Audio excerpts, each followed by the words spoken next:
Welcome back, everybody. I'm glad you guys are joining us today. The pub is open, so welcome back all to the pubcasters out there. I'm glad that you guys are joining us for another edition of the Last American Pubcast. Of course, on Saturday night, we had a special earlier this week, and many of you guys joined us as we were doing our special election watch party, and we're going to talk a little bit about the fallout from the midterm elections and some of the races that are still going on, which we correctly predicted there would be races still going on when we went on air tonight. So we would have still been on air if we didn't cut it out on Tuesday night. But joining me as always tonight, we have Tom from America Floats. Hello. We got PJ from Conspiracy Pilled. How's it going? And we have Abby from Conspiracy Pilled as well. Hello. Hello. Well, I can tell you one thing. I was absolutely wiped out from the stream on Tuesday night. Yeah, we did that 6-hour stream on Tuesday night. Then last night I did a 3-hour stream over on Radix channel. So I'm it's been a long week for me as well. For sure. Abby, how's your week been? I'm still trying to recover from COVID, taking it slow, working. It's my busy season at work, so all right. And Tom? Federal agenting. Got all those ballots to harvest. Yeah, exactly. Yeah. Yeah, it was a busy week here. We were live Tuesday, like you said, and then I had my show Thursday, and then threw a little show together yesterday, and then we have tonight. So we'll see if I don't just go live tomorrow too. All right. So, well, let's go ahead and get going. What's, thoughts or reactions from obviously Tuesday night, and many of us had called it. We would be talking about ongoing elections tonight as well. So let's go ahead and kind of get going into that. Let's open that up. Yeah, I mean, go ahead, Abby. I've just felt a lot of dissonance between kind of the expectation going in and in the reality. I don't think that if I didn't have an expectation, if I hadn't looked at any polls, if I didn't listen to anybody, I wouldn't feel exactly that, I'd be decently happy with things. Like it wasn't terrible, but I think we all got a little high maybe on our own, like how confident we were in how awful our opponents were and how great we were. I don't know.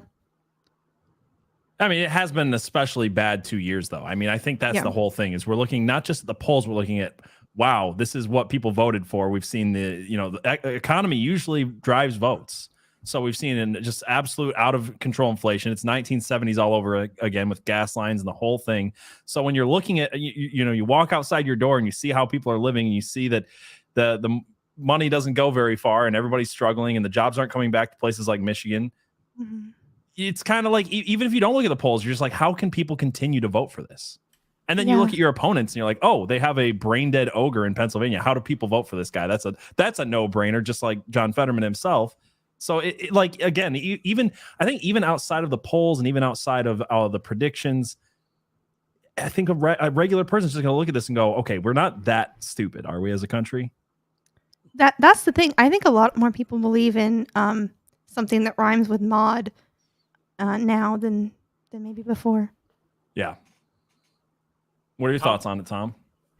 I think that we all knew going into that we had a better candidate in most races. I would say we had better candidates, and I think people still need to see the schmod for what it is. I think people still need to see where they have it and where it's still not been fixed. A lot of people thought they saw that in 2020, and there was some reasonable doubt. And I'll give the people that looked at it and thought there's evidence and anecdotal evidence and a stack of it but even affidavits and these court cases, I don't know. Now I think you can look at other races and go, okay, different year, different cycle, completely different candidate slate. Mm-hmm. These weird problems, hinky things happening in Arizona that are not happening in Florida. Things that are happening in Nevada that didn't happen 2 years ago in Nevada. But now you'll see the races change. I think people need to see it even more cut and dried. I think people need to see it more, less Trump and more, hey, these certain candidates who the Uniparty always props up and speaks for always win. And then these other people can't get a word in edgewise. Right. Yeah. No, I was, to Abby's point, we still had a, good night. It wasn't as the media worked really hard to downplay all the victories that we did see on election night. A lot of victories we did see across the country. I know, we were disappointed on the number of House seats we should probably have received, because there's a lot of speculation and a lot of cloudiness around the 34 up for grab seats in districts that were in areas where Trump actually did pretty well in. And people were upset being impacted by the economy. We thought we would see a more of a flip in there, and which we haven't yet. And of course, the Senate, many people have predicted 52 to 53 seats. It's starting to look like it's going to maybe be 51 seats or a split Senate once again as we move in closer to, we got the Georgia runoff, and we're still waiting on Nevada to be called, and they've already called Arizona, even though Blake Masters hasn't officially conceded yet, because there is a big batch of ballots out there still. They still haven't decided the governorship yet there. So we'll wait to see what happens there. So in my head, I still got to have that as a toss-up until those ballots are counted. But overall, I think we still had some great victories, and I think we have a good roadmap of how to fix election within states that are willing to put the work in. We saw what happened in Florida, for example, where Florida turned the entire state pretty much red, with a few exceptions and a couple small pockets where the whole thing was red because of the work that was put in prior to the 2022 election. Right. And I think that's the thing, too, is like with the midterms coming up, you're looking at, OK, usually the party in power does bad during the midterms. This isn't a presidential election. This is something different. This is where usually people come back and they're like, OK, we generally don't like whoever's in power anyway. So independents are going to come out and vote for the other party. And this is kind of what was our chance to get people in like Kari Lake, which we still don't know about because they're taking a month to count an extra 400,000 votes. It became 200,000, became 500,000. They can't decide what number of votes they have left. Well, they're trying to figure out what number they need to cheat. Let's be exactly. real clear on what it is, because every other election they could count the ballots. They're not counting ballots. Yeah. They're rigging the result. Right. But my point is, like, when it comes to the midterms, you're hoping that you can get someone like Kari Lake in there who can do what Ron DeSantis did in Florida and actually secure our elections. So that's why I think this is so important, and why it seems devastating for certain people in certain states, and just it not being as big of a red wave as we want it to be. Yeah, there's Go ahead, Tom. So I was just going to say, one thing I would observe is that I think conservatives and maybe just the people who would align on our side in elections in times like these, I'll put it that way, the people who would think more in the alignment of individual freedom, I think we're also going to be willing to, we're going to actually just underestimate our opponent. Mm-hmm. We're going to not expect them to commit the fraud. Like, I went into the election thinking there's no way they try to steal Arizona because it would be obvious. Like, Kari Lake's going to waltz in through that election and become governor, and they should just give her the office now. That was what I was thinking 2 weeks ago. So I was calling it then, like, they can't steal Arizona. They're going to have to, focus their attention elsewhere. Sure enough, they're still doing it. They did it in Michigan. They're going to do it again in Georgia. They weren't punished in 2020, and they're going to laughingly do it again in 2022. And so I was being optimistic before, thinking there's no way they'd try it again. And now I'm thinking, oh no, that's what we would do if we somehow on our team got away with one. We would be like, okay, we're not going to try that again because we only got away with it once. Well, they are galling. They are arrogant. They're like, it worked. Let's do it forever. And so the polling today that I saw on Twitter was, do you think a Republican will ever win an election again? And 57% of people said no. Yeah, no. I mean, I saw somebody said it on Twitter again, right along the lines that you were talking about, Tom, with the way voting has gone, and blatantly repeating the same things that happened in 2020. It's almost like a humiliation display. We did it, and we're going to humiliate you guys so much again because nothing was done. We're going to do it again to you. Yeah, especially Freeman, we're not overlooking that. We're building to it, buddy. Yeah, and especially when it's Maricopa County again. You know what I mean? It's like that's a name that people didn't know till 2020 if you didn't live in Arizona, and now it's synonymous with, well, we know what they're doing there. We know they're going to keep upping that vote count that they have left to close that 30,000 vote gap, or to not allow that 30,000 vote gap to close between Kari Lake and Katie Hobbs. So it's right now we're going to call it Unfairicopa, and then after we win, we'll call it Caricopa. I like it. Yeah, no, it's been those same areas that we had issues, right? With the exception, there was no water pipe burst in Georgia, but all of the same stuff, all the same steps were taken again, and we're seeing them all play out in front of us. In Arizona, I still believe that Kari Lake will win, but there's going to be need to be huge reforms in that state. I mean, how is it Katie Hobbs allowed to continue to be the Secretary of State or supervise their elections or whatever over elections in her own thing, gubernatorial election? Yeah. But wait, Frank, you think that they're going to let Kari become governor and then not hamstring her up with every federal, bureaucratic, and other DOJ obstacle they can throw at her? Well, I'm sure they would. Yeah. So how is she going to be effective? Like, that's my thought. You can elect a Trump in 2016 and then see him be stymied for 2 years with all Republicans in Congress because they become rhinos overnight. And I think you can see Kari become the governor in Arizona and say, we're going to fix everything. We're going to announce all these things. And you'll see the entire establishment lock together and hold her back. Yeah, well, yeah, absolutely. Because I'm sounding so depressed right now, aren't I? I'm going to shut up for a minute. But you're not wrong, Tom. I mean, we look what's happening in Alaska, for example. Right now, Alaska went to a runoff between Lisa. I always mispronounce her name. I'm going to do it again, I'm sure. Lisa Murkowski and her opponent, Kelly. I don't even know how to say her last name. Kelly Tshibaka. There we go. Thank you, Tom. And they're going off to a runoff, but it's based off of ranked choice voting, which is there to benefit Democrats. Lisa Murkowski. That's how this all played out, and that's how Sarah Palin lost the vote there. It's rigged for her, and when she's no longer the senator of Alaska, it will become a Democrat state. It will have a Democrat senator, Democrat governor, and it already has a Democrat representative.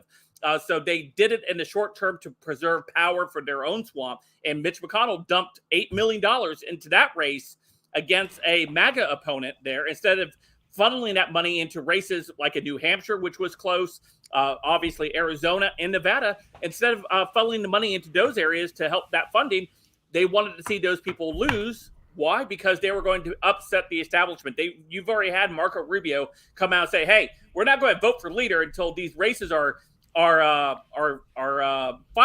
and Mitch McConnell's like, no, we need to vote on it now.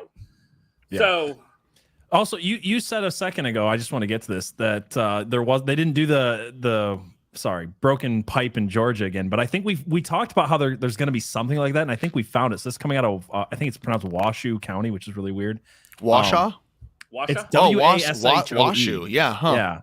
Yeah, so it says that a camera went down overnight. It says the computer managing the live stream lost connection around 11:30 p.m. Wednesday night, and the connection was not restored again until 8 a.m. This is what's watching the ballots coming in.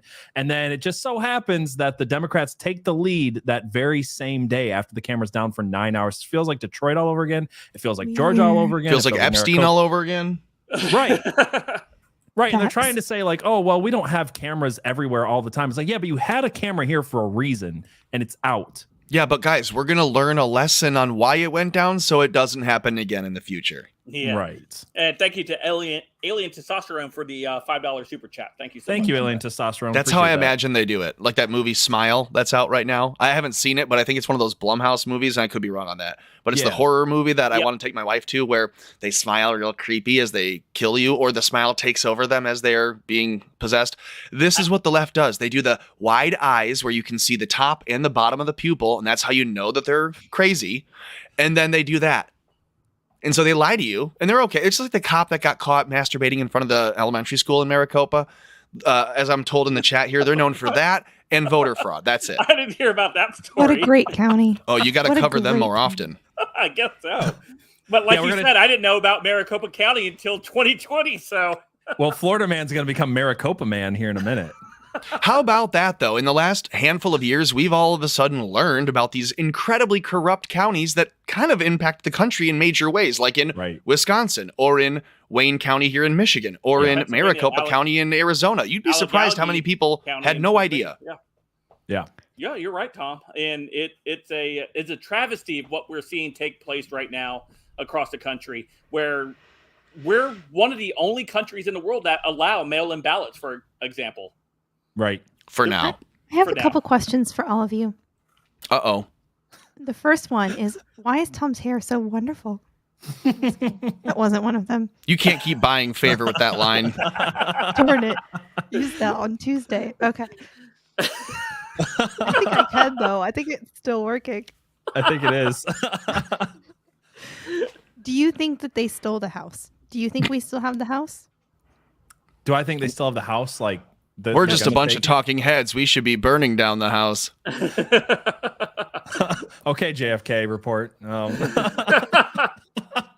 pretty sure that guy was a Fed. Not gonna lie. I think he was.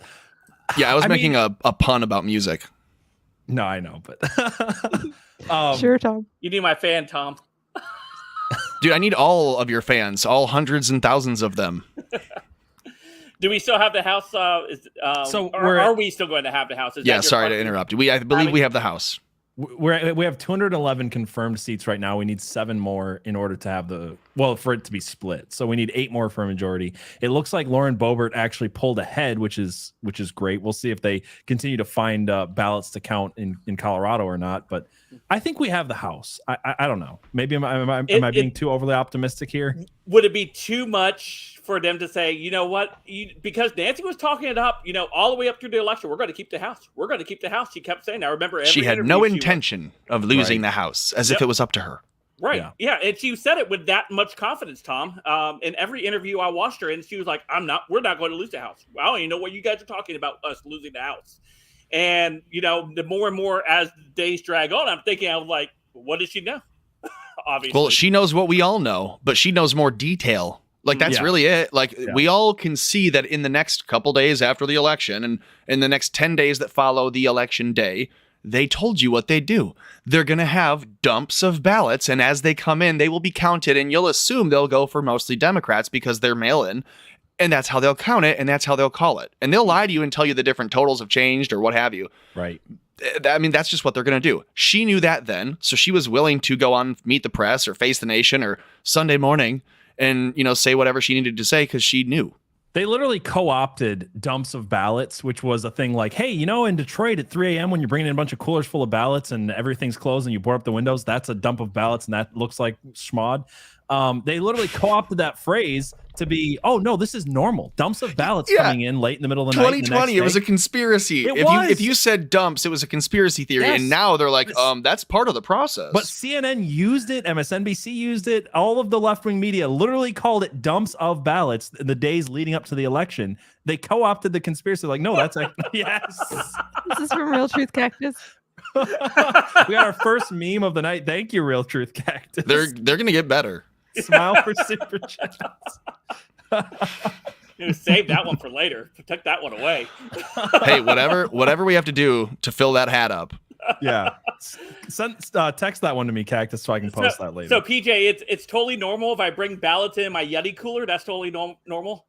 Oh, absolutely. Yeah. And a UPS truck rerouted from New York to Pennsylvania. That's totally a totally normal thing. Yeah, absolutely. It's a new normal. What's funny is me and Abby did a podcast on this when she was doing Chatting with Abby a few months back. What is that? It was my her old podcast. Nobody go look it up. It was my practice run. And it's one of the things we were talking about is like every single type of schmod, whatever you want to call it, was true in 2020. And it's like something that everybody kind of wants to forget or ignore. It's like, oh, well, it couldn't have all been this or couldn't have all been that or couldn't have all been this. And it's like every single type of those things was true. You know what I mean? No, they smile at you bigger and wider and they make those eyes even wider and they say no.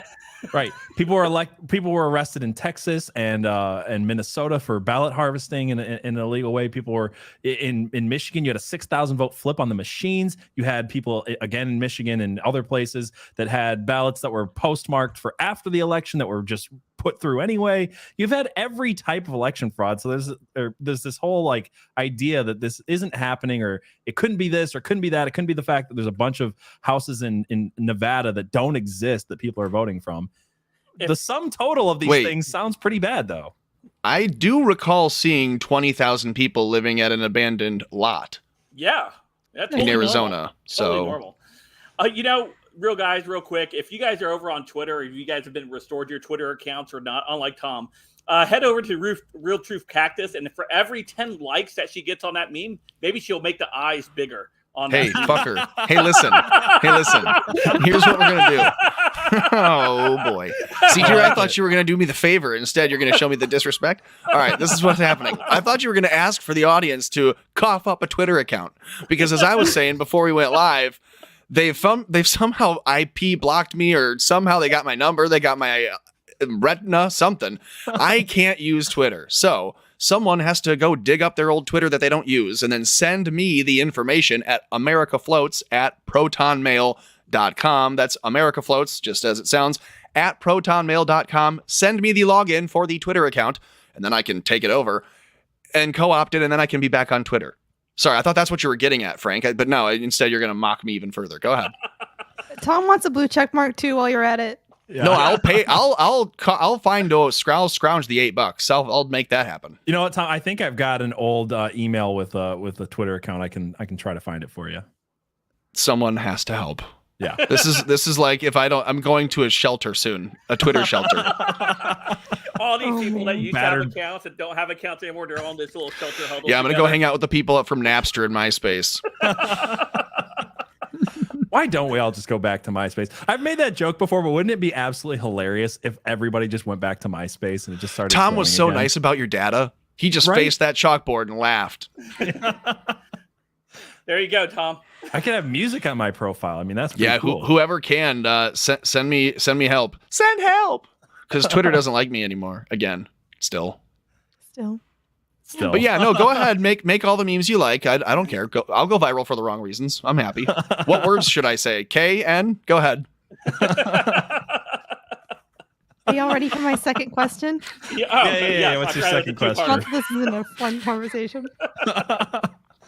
So it doesn't have to be just one thing, right? Like schmod could be the primary reason why we lost, or half the reason why we lost. But is there also something to be said for us running some candidates that just weren't so good? And if so, which ones would you put down to fraud, and which would you maybe put down to a poor candidate choice? You know what? Like, I'm not disagreeing with that take, because it's a take that I've made myself. But you also have to understand, like, as bad as someone like Dr. Oz is, who I don't like, he was running against a literal brain dead ogre. So there's something to be said that the left will stand with their people, and they put out way worse candidates than we do. And we're always the ones going, man, did we put out bad candidates? Like, yeah, of course we did. We can put better candidates out there. It's something we should do. Nah. But the fact that we're the ones having to feel bad for putting out someone out there like Oz, and the left doesn't have to feel bad for putting out Joe Biden, who's literally brain dead, and John Fetterman, who had a stroke, and then in Pennsylvania, a literal dead guy won an election. Yeah. So it's like we're always beating ourselves up, but it's like our opponents do suck worse than we do, even when we suck. Well, PJ, you know what I'm going to do? I'm going to be campaigning for Fetterman Biden in 2024, just for the troll. It's a no-brainer. Just for the troll. It's a no-brainer. Yeah. I will say this. I think the people that vote in Pennsylvania may be more inclined to vote for someone who thinks less than someone who, and I'm being nice, they're gonna like someone who maybe stumbles over a word and says things plainly, than they would like a sophisticate who eats crudité. Like, they're gonna look at that guy and go, Oz is a flaming F, and they'll go and vote for no one or not vote. And in this case, I think you're gonna see the lever get pulled for Fetterman. All that aside, put a big period there, new paragraph. Did we not see a voter turnout be like record numbers in these states? I don't know that it wasn't we picked bad candidates and we didn't get votes for them, because I thought we had record turnout. I think it was just that we had weird swings. So Maybe let me I'm get wrong. this straight. The people of Pennsylvania preferred this. Summer of 1986.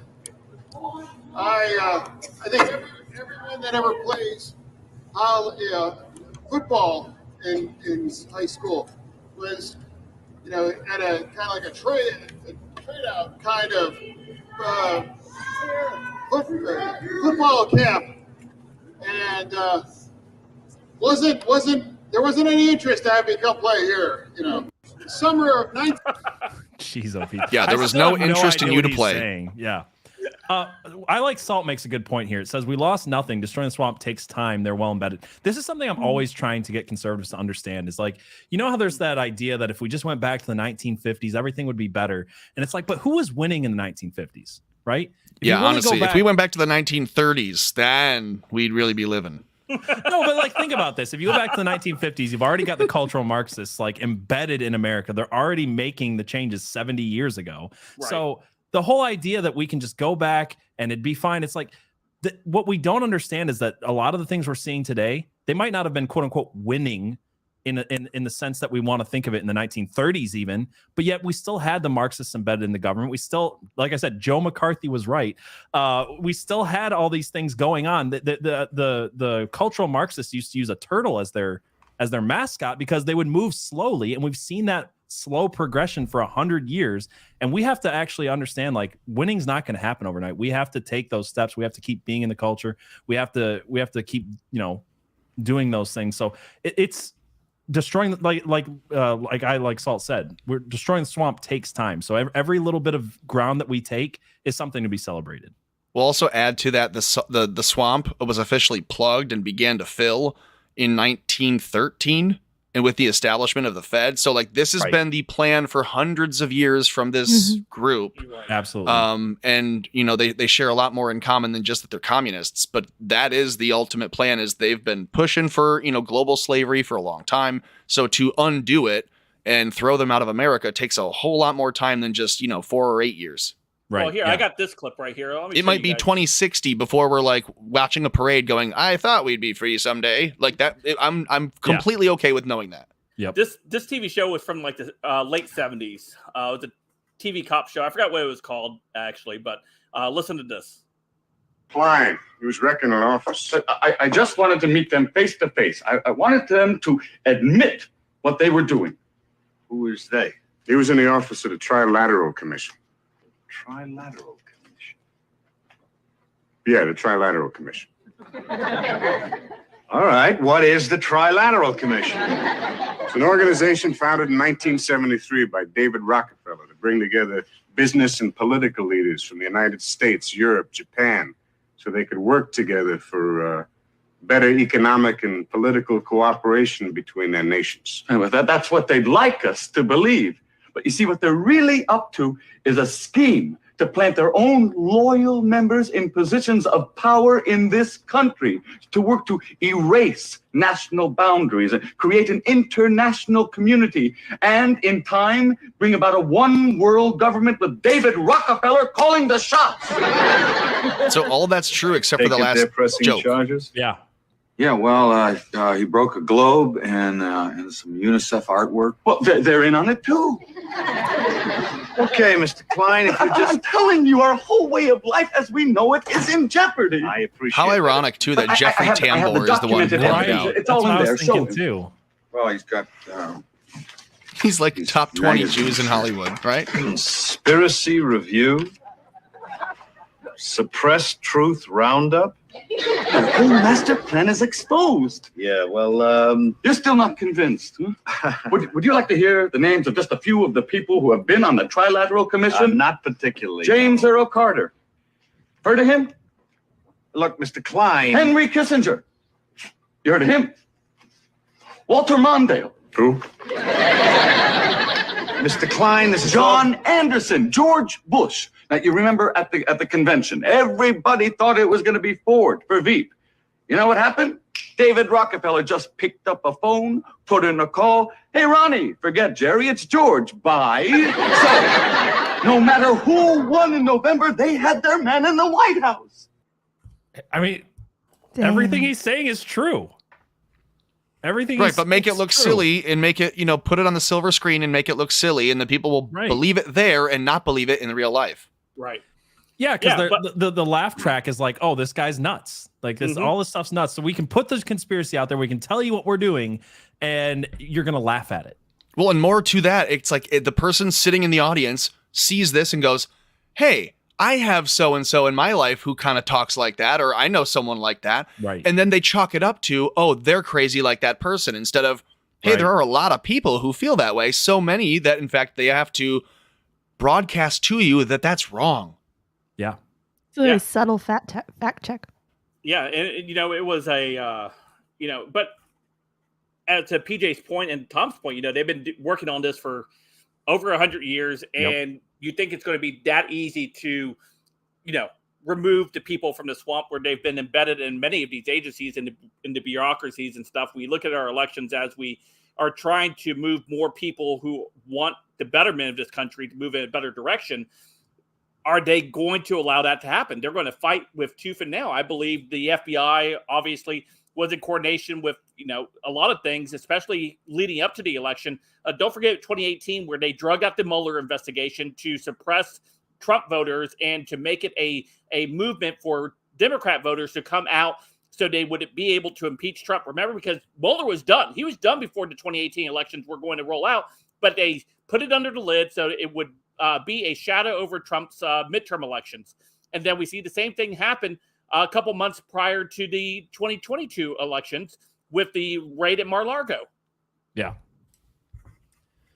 Yeah. No, this is, you were saying going back 100 years. I mean, just looking at things like Jekyll Island, looking to stuff like the fact that, Goodyear and all these companies got caught in a conspiracy to remove Roosevelt, I believe it was. So this stuff's been going on for a very long time. The whole globalist agenda has been in play for 100 years. And if we can't have what some people are calling a red trickle or whatever, get a few America First candidates or a few rhinos out and a few of our guys in, and then call it a loss every time. It's going to take time. The red trickle's an STD from San Francisco.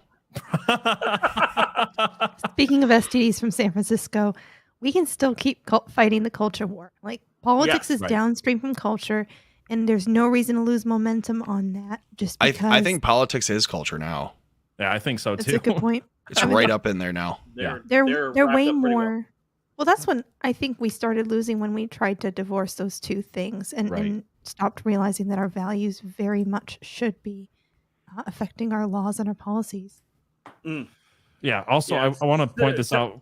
Go ahead, Frank. I just want to get this ad in here real quick. I said a minute ago, Joe McCarthy was right, and Tom asked me to make a shirt for this when we talked about it on Tuesday. So if you guys want, we actually have the Joe McCarthy was right Last American Pubcast sweater, and we have T-shirts. So let me see. Wow, that's a really good. That's a great Christmas gift idea. Holy cow! I think it is. Yeah, tank tops, sweaters, T-shirts. No, I mean I'm saying that loud because I hope the vents are hollow enough that she'll hear it. Hey, that'd be a great Christmas gift idea. Yeah, so I will drop that in the chat for you guys if you're interested. But I thought that was a good time to bring that up. Stuff. Yeah, I don't know why I said vents. I meant the floor and the ceiling, and they're definitely hollow enough. They're real thin. I was just going to piggyback off something Abby had said earlier on Twitter. If you haven't followed Abby over on Twitter, you guys really need to. She says some pretty cool stuff over there. But she was responding to somebody over on Twitter saying that, the worst thing that happened was us or Roe v. Wade being overturned. And, how do you take a take like that? Is like, that's the worst thing that happened was saving babies? Wait, the worst thing that happened was the 19th Amendment's being passed. Yeah, the take was that overturning Roe wasn't worth losing our red wave.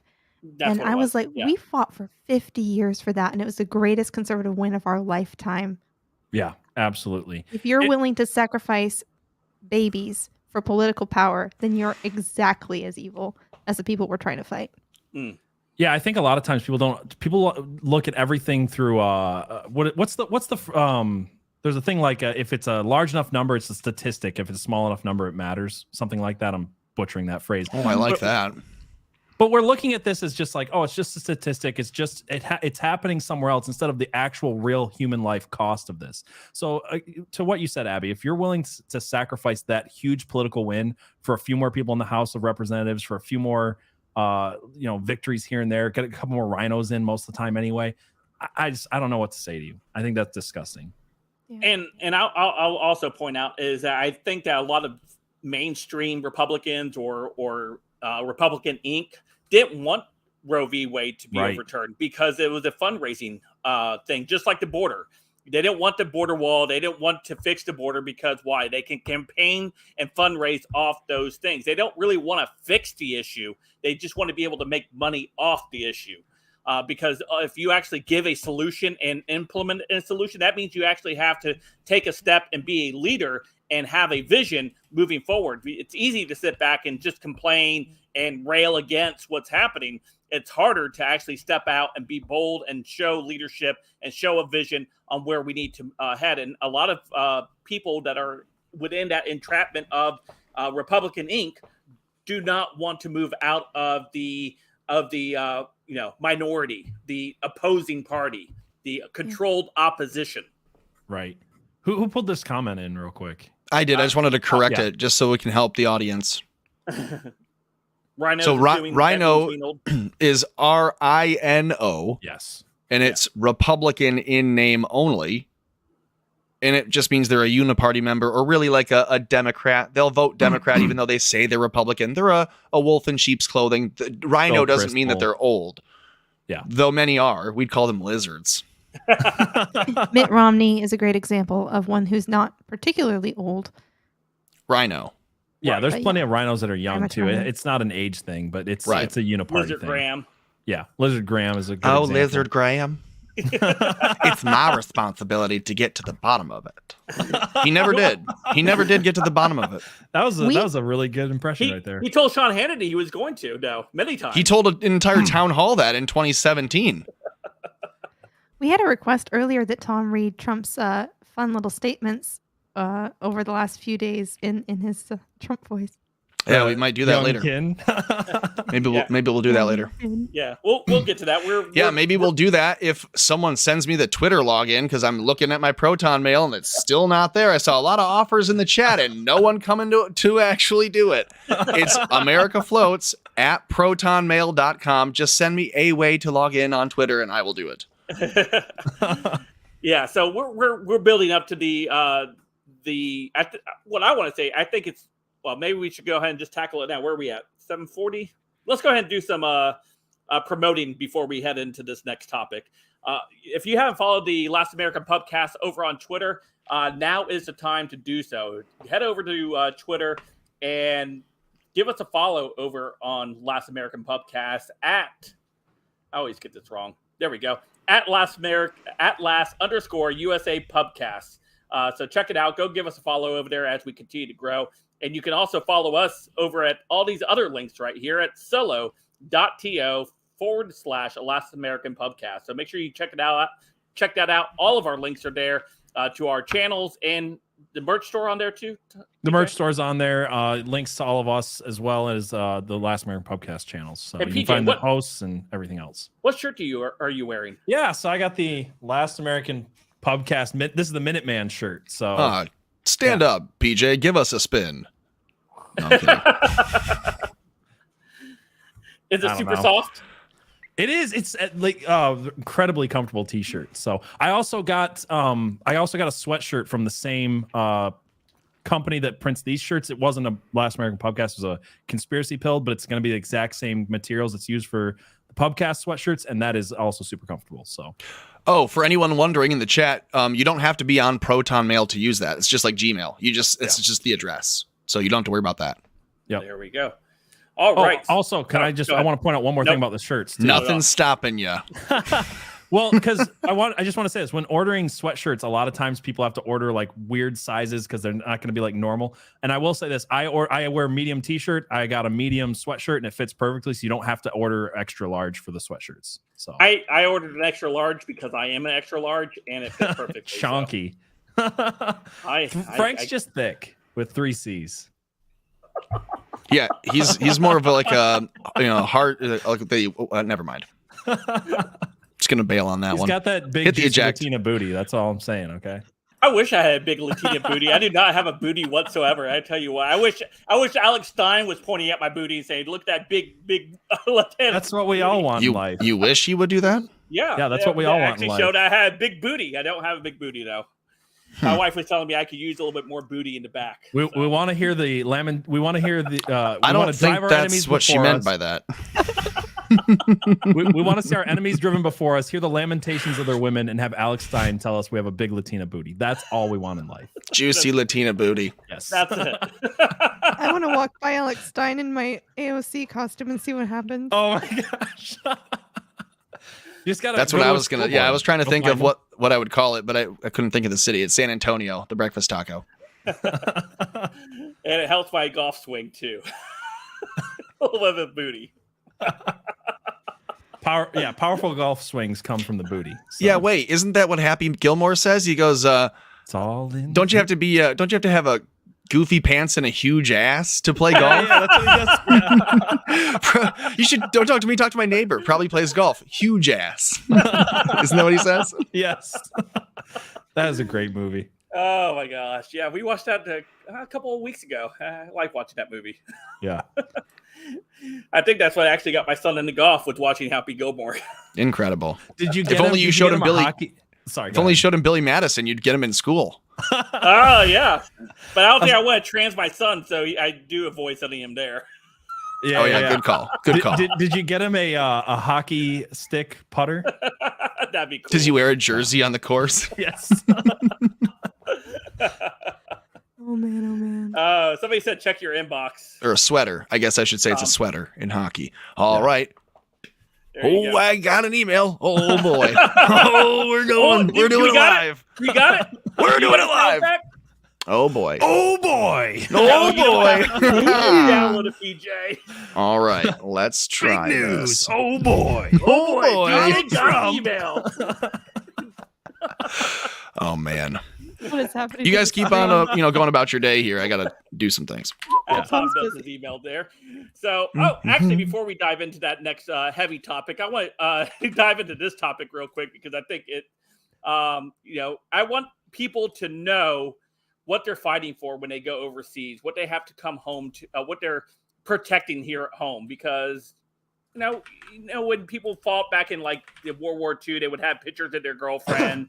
And stuff like that, and people be like, "Yeah, this is my girl back at home. I'm fighting for her, and I'm going to come back to her." So let me go ahead and put this picture up here, because this is what men are fighting for today who are heading overseas. Of course, Oh yeah, my best girl back at home. My best girl back at home. Oh man, yeah. It makes me want to be Mr. America. I wrote on the Twitter this: "Don't forget, boys, what you're fighting for when you are on the battle lines of Ukraine." No kidding. That looks more like Shrek than John Fetterman. I'm just throwing that out there. What kills me about this is that for all the body positivity in the world, it's not in this organization. Like, up until now, Right. we haven't had a fat Miss America. That's not the point of Miss America. It's like, who can be the best swimsuit model? That's all Miss America was anyway. And now it's a fat dude. Because it wasn't enough for it to be like a pretty dude. I had someone the other day tell me, like, well, these girls couldn't have possibly seen this coming. I'm like, how couldn't they? Like, as soon as that guy walks onto the court, he won. That's it. Yeah. Nobody wants to be the person that says, hey, by the way, you're actually not brave and bold and beautiful. You're a dude, and it's actually disgusting. And you can tuck all you want, but when you do that spin around, I saw it from behind. We don't want that. Instead, it's like, as soon as this dude enters, every one of these girls automatically loses it. They're still there in the photo op. They're still praising this, whatever this thing is. Well, there you go. It's gross. There he is there. That's a nice picture of him, isn't it? I can't believe that. I don't think there is a nice picture of him. I can't believe that, of all of these girls on here, and, and seeing all of these pretty young ladies, none of them was picked to be Miss America or Miss Teen America. So this is one of the smaller farm ones for Miss America. So I think Miss Greater Dairy will go to the county level, and then the state, if I'm not mistaken. I was wrong. I want to be Mr. Dairy. Yeah. So Greater Dairy. Until you told me it was dairy, now it makes sense. No, she would be the greater. I would be the minor dairy. Now you could take a picture. Those things that you play with your kids. What doesn't belong. It'd be pretty easy to see what does not belong. What's not like all the others. One of these things is not like the others. Yep. Yeah. And that's where we are. And somebody had said they've been beaten into cultural submission to accept these results. Something like this is something as lunatic, as loony as this is. As PJ had said, they would have been, screamed at as being transphobe if they had not picked that person to win. Now, did they, or was it schmod? It's all schmod from the beginning. The fact that this thing walks onto the court, they're like, yeah, now we have to. So how many ballots was mailed in for that one? He had them all stuffed brought in in his on dress. that dump truck that it's got behind it. Somebody says Kim Jong-un. You're not wrong. He really does look like Kim Jong-un. He kind of looks like Doctor Strange's like sidekick if he just is like having a bad weekend. Wong. Right? Yeah, Wong. it's like Wong. I mean, look. Wong was going from being Doctor Strange's sidekick to trying to kind of be his own thing, and then he's like, "Oh, I guess I'll also be on She-Hulk." There's nothing this dude won't do, so this doesn't surprise me. Maybe PJ, do all Asian people just look the same to you? Yes. Yes. They had Dominion counting those votes that were coming in for that beauty contest. They were weighted votes. Yeah, that looked exactly like Jackie Chan and Jet Li, by the way. So I didn't know if he was going to break out in kung fu fighting or what, but it was. I can't tell the difference. Or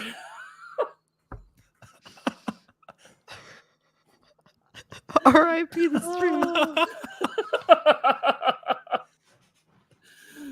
Yeah, judges thought it was a troll hot dog eating contest. Oh my gosh, yeah, I don't know. I saw that story. I thought it was a joke at first. I had to go in and dive into it a little bit longer. Yeah, I saw that. I was like, no way. This is. Yeah, it was. PJ, apologize to TZ Burton right Your now. wife is Asian X. It's like one of the Asians. I don't know which one, Japanese, Chinese. You can't tell the difference either. You've been at the grocery store and walked up to a woman and been like, "Hey, what's up, honey?" And it was not your wife. That has happened. I guarantee it. I've gone up to people at the grocery store and said, "What's up, honey?" And it's not my wife. And I did know that before. Yeah, well, that's kidding. bold. That's a bold strategy there, Cotton. I just put the no, I meant that they were not my. Oh, never mind. The Twitter link I just posted, so everyone can go jump on that now. Nice. So what is it? U.S. floats. I just posted it. I can't. USA floats. USA. Floats. Oh. USA.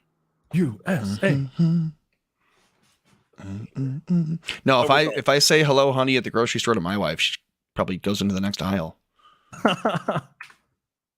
Gotta corner her in the hard candy.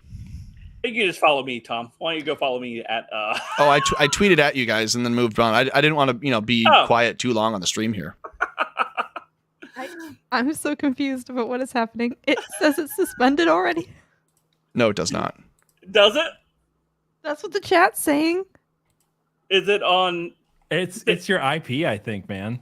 No, it doesn't say it's suspended for me. Did you tweet at us? You said.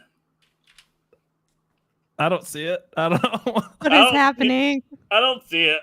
Are you sure? All right, I'm going to send the link again. Maybe it was the wrong link. Who knows? I'm going to do it again. We're working. Can we get Elon? Can somebody? Can we at Elon and see if we can't get him to come on the stream, and then we can get him to actually greenlight Tom's Twitter account? But I see. No way. What do you see? What? Right there on the screen, it says account suspended. USA. That can't be right. I don't know. I wonder if the caps and all caps matter or not. I'm checking. No. Yeah. It shows me that it's active. Okay. North Arrow just emailed me the email from Twitter. Oh God! Suspended for violating our rules against evading permanent suspension. Tom, thanks a lot for killing. Okay, don't give Tom any more Twitter accounts. AIDS. That might be a new record. That was live on air too. I feel so bad for Tom, but like it's still funny. I'm sorry. Yeah, if it weren't so funny, it'd be real sad. Yeah, it's a bit of both. It's a whole dark comedy over here. Oh my gosh. Yeah. Well. Oh well, what can you do? You know. You can create your own Twitter. I've been told, Tom. Yeah. That's what we're constantly told. If you don't like Twitter, go create your own. I mean, you got a billion. Yeah, and then they block it. Yeah, exactly. Parlor. Jeez, oh Pete's. Well, I'm afraid to log into any of the ones you just sent me the info for, because if I do, it's just going to block and ban them, I think. I don't know. We'll figure it out. We got to get you a new IP address, man. We got to move on. I'm sure we have stuff to talk about. Yeah. No, we want to continue to talk about about Tom's Twitter account. No, I think these numbers show we don't. All right, well, let's get moving then. Well, the next one was to talk about was what happened right after the midterm elections with Trump and DeSantis. And I know a lot of conservative media has been hyping this up. You heard some rumblings of it prior to the election. People talking about who would you prefer, Trump or DeSantis in 2024. I know I even put some polls on my channel, for the last couple of years, seeing where people were on thing. And every poll I had, it was overwhelmingly Trump. It was like Trump was always at like 80%, if not higher. And so right after the election took place, after the midterm election, Trump came out, talking about DeSantis, kind of showing him, I think, in his way, who's the alpha still in this battle. And I don't believe DeSantis has responded to any of the tweets or truth socials that Trump has sent out. But let's kind of get your guys' thoughts on this and see if this is coming from an actual place of this is what the country's feeling, or if this is being fueled for nefarious reasons. Yeah, I mean, well, do we want to have Tom read the tweets or no? I don't have them. Oh, we just lost Tom. What happened? I didn't pull him out. Okay. Twitter just bought StreamYard and kicked him out. There he is. Hey, am I alive? I don't know. I think I clicked back on the wrong tab. Okay. We thought Twitter, I thought Elon had bought StreamYard and banned They nuked me. Yeah, they got me. They said, get the hell out of here. No, I got a link, and this is what I was trying to pull up, but it was on Twitter, so you can imagine why that was difficult. No, I got it. Okay. No, you go ahead. You probably know exactly the link I was going to pull up. That's all good. I was just saying I could send it to you if you needed. That's all I was saying. Oh, I was just teasing you. Here we go. Yeah. Share tab audio, yes. And then Sebastian Gorka on Twitter, yes. This is what I thought we could watch. Fox and some Republicans say Trump is the past. We see that now. DeSantis is the future. We have sources here saying that the Florida governor is organizing to make a run. That's what at least our sources are telling us. What are your thoughts on all this? Okay, first things first. Woodward's comments about the presidency being a sacred trust. Was it a sacred trust when JFK was having sex with Jacqueline Kennedy's press secretary in the swimming pool in the West Wing? Was it a sacred trust when Obama was using his secured iPad to drone American citizens? The answer in Yemen? is no. Was it a sacred trust when Bill Clinton was having sex under the Resolute desk? Come on, guys, don't talk to us about sacred trusts, okay? We had a guy in the Oval who I worked for who didn't even pick a paycheck up for 4 years, didn't need the money, didn't need the fame, and as you said, has been pilloried and attacked by the rhino establishment and the left for 6 years now, including his wife and his children. Mm-hmm. And guess what? And Ron, if you're listening, you've been a great governor of Florida, but you governed Florida as a mini-me version of President Trump. You wouldn't be the governor of Florida if he hadn't endorsed you against a drug addict who was going to whip your ass and was going to win that governor's race. That's a double bingo. You, and you were a success because you used the Trump model. And it's a little bit weird for me. God bless you for everything you've done in Florida. But for 10 months now, the establishment, including the Republican Party, has been throwing President Trump under the bus, saying we need Ron DeSantis, and you haven't said anything. You should be in the next Trump administration, and I don't mean like a Veep, because a Veep is an irrelevant job. Right. You glad hand people who the president doesn't want to meet. You should be in the cabinet, Ron. So I don't know what you guys make of that, but my only take here was, if they're going to try to lead people to say, what do you think? To answer that question, so for Seb Gorka or for anyone else, when they say we have sources saying this, I think that is the definition of kite flying. That is when they throw an idea out there, they want to see which way the wind is blowing and if you'll take it. And then based on how you respond and how the audience responds and how the comments come in, what the algorithm says, they then come back and next week, the story is the same message, but it's from a different perspective. It's pivoted slightly.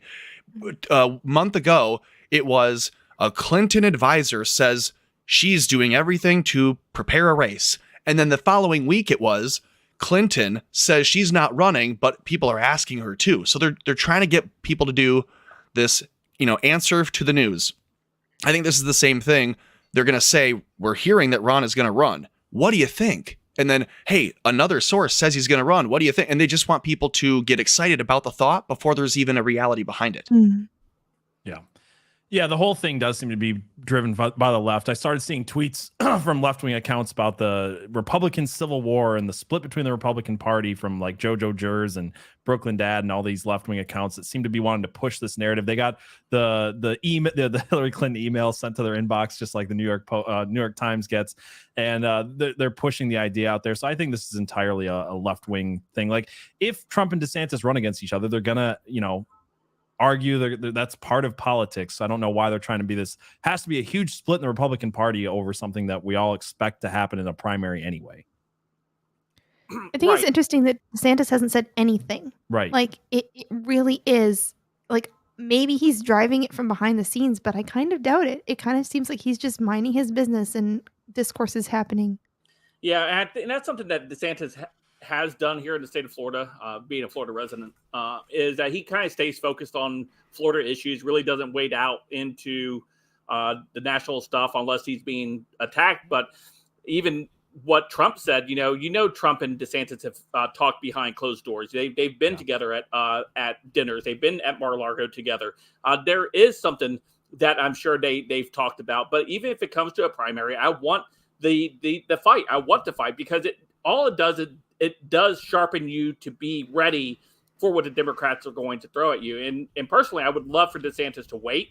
To wait because I just voted for the guy to be my governor for the next 4 years. I don't want him running out just after a couple years being here, and for him to and I don't want him in a VP position. I don't want him in the administration at all. I want him in Florida. It's where I want him. He's more effective in Florida than as VP for sure. Right. And he was effective in Florida all through the COVID stuff, all through the lockdown stuff. He became that beacon. Florida became kind of that beacon of hope, and for us to rally behind and stuff, and for us to launch our political attack out of Florida, almost like it became like ground zero for us. And for DeSantis, I don't see him. Again, I'm not an advisor or anything like that. I don't see him pursuing that, especially after the promises he's made to the Floridians here in the state for this next term. I don't know the number in terms of volume, but I can see the percentages that there are. There's a higher percentage of Florida voters, the Floridians, who voted for DeSantis than did vote for Trump. Like DeSantis won by a larger margin for governor than Trump did for president. Right. So I'd wonder who those people are who voted for DeSantis who would not vote for Trump. And I'd wonder if those are the people that the establishment is trying to trick you or, kite fly you into saying, oh, we could get those people if only we just dump the one guy that's cleared the way so far. Mm-hmm. And it would seem silly, but that's what they're going to try to get people to do. Right. Yeah. Did you see this tweet from Marjorie Taylor Greene? I thought was pretty interesting. This is an argument I've heard you guys make as well. Is she says, I truly believe one of the most important paths to saving America is by having strong Republican governors or having as many strong Republican governors as possible and keeping them in place. In states like Florida and Georgia, we have strong economies, lower crime, safer education. And it goes on. It's a really long tweet thread, but it's kind of the whole idea of, we kind of underplay the idea of how important governors are to our system. And we've Abby should do her impression of MTG and read the thread. Yeah. I don't you gotta throw in some stuff about Jewish space lasers though. Okay, we all laugh, but we're gonna find out that Israel has those. Just saying. If anyone does, they do. Do you think Kanye is on the list of the Israel space lasers? Dude, I think Mossad just pointed one laser from Kanye to my basement, if I'm being honest with you. I think Twitter just called in or they got a call from Mossad just yep, boot him again. Yep, boot him again.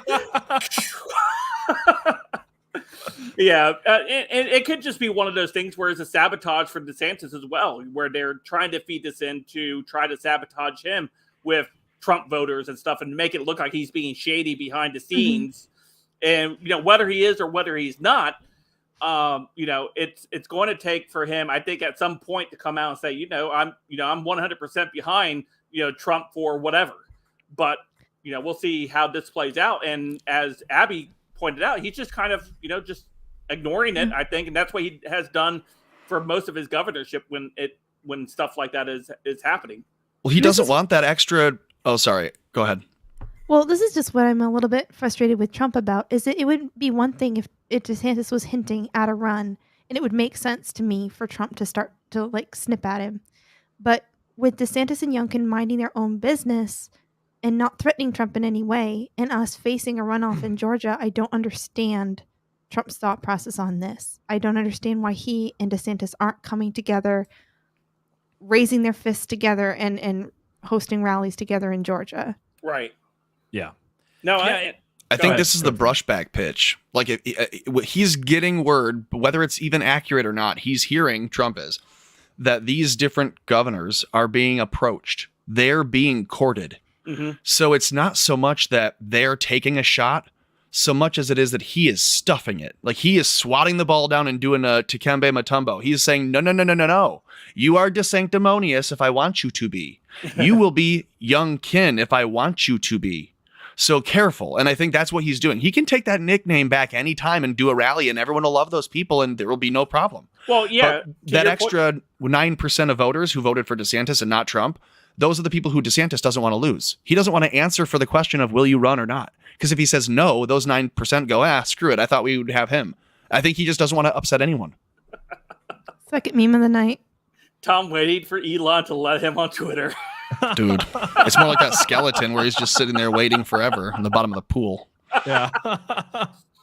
But Tom's right, though. I mean, after he made that sanctimonious comment, he was in Florida next a couple days later rallying for DeSantis. I mean, maybe it is where he is just, setting that bow shot to the corporate Republicans who are trying to prop up maybe a DeSantis or a Youngkin against Trump, like they would have done with like a Chris Christie or a I don't know who, another governor at the time that they had, maybe like Rick Perry. I don't know. Rick Perry. Who else is putting out commercials? Who else puts out commercials about how God has a special day just to create them because they were needed on an 8th day? Like, have you guys seen the commercial for Ron DeSantis? Because that's what he's referring to, and it is awfully sanctimonious. Yeah.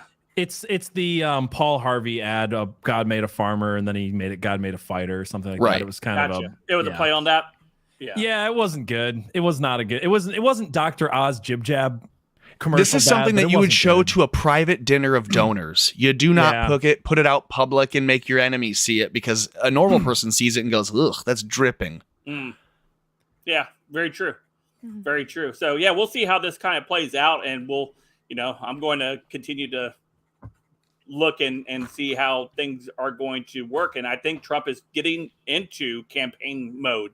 And from the report, he's in nickname mode, so he's in the primary season. I wonder how much this actually affects Republicans' ideas on Ron DeSantis and Glenn Youngkin. I mean, I think everybody kind of looks at these two guys and goes, "Look, Trump paved the way for fighting the culture wars." If you look back to the 2016 primaries, it was very rhino-like, and Trump stood out because he was the one guy who was saying all the stuff that all of us have been saying for years, and the rest of the rhino politicians are like, well, we could use some lower taxes. We're not really going to do it, but we could use some lower taxes. And it was just like this really boring vanilla BS until Trump came in and was like, actually, they're sending rapists across the border, right? And it's like, oh, wow, finally somebody's saying it. So he paved the way for people like Glenn Youngkin. You could say that Glenn Youngkin won, and he did. Youngkin won because of the culture war stuff, the school stuff, and it wasn't entirely Trump. But Trump paved the way for that type of stuff. He paved the way for people like Ron DeSantis. And I just wonder how much, I just wonder how much this stuff, like I see the stuff coming from Trump, and I don't love it. Like it's kind of it makes him look a little petty. I get all that, but I also wonder how much this actually affects people. Is it just people like Brooklyn Dad on Twitter? They're like, oh, this is going to cause a split in the Republican Party. People that like Trump don't like DeSantis, which doesn't seem to be the case. DeSantis just won by 20 points. A lot of the same people are voting for Glenn Youngkin is voting for Trump, voting for DeSantis is voting for Trump. I don't think this is affecting people. I think most people are going to understand, like, yeah, if this goes to a primary, which maybe it won't, they're gonna barb each other. I mean, look at how nasty it got between Ted Cruz and Donald Trump. Yeah, you think that really affected like how people see either one of those people all that much? I was a Ted Cruz how they guy. voted. I was a Ted Cruz guy until the nomination. I was too. Until Trump won the nomination, and I was a Trump guy. I was like, all right, I'm Trump now.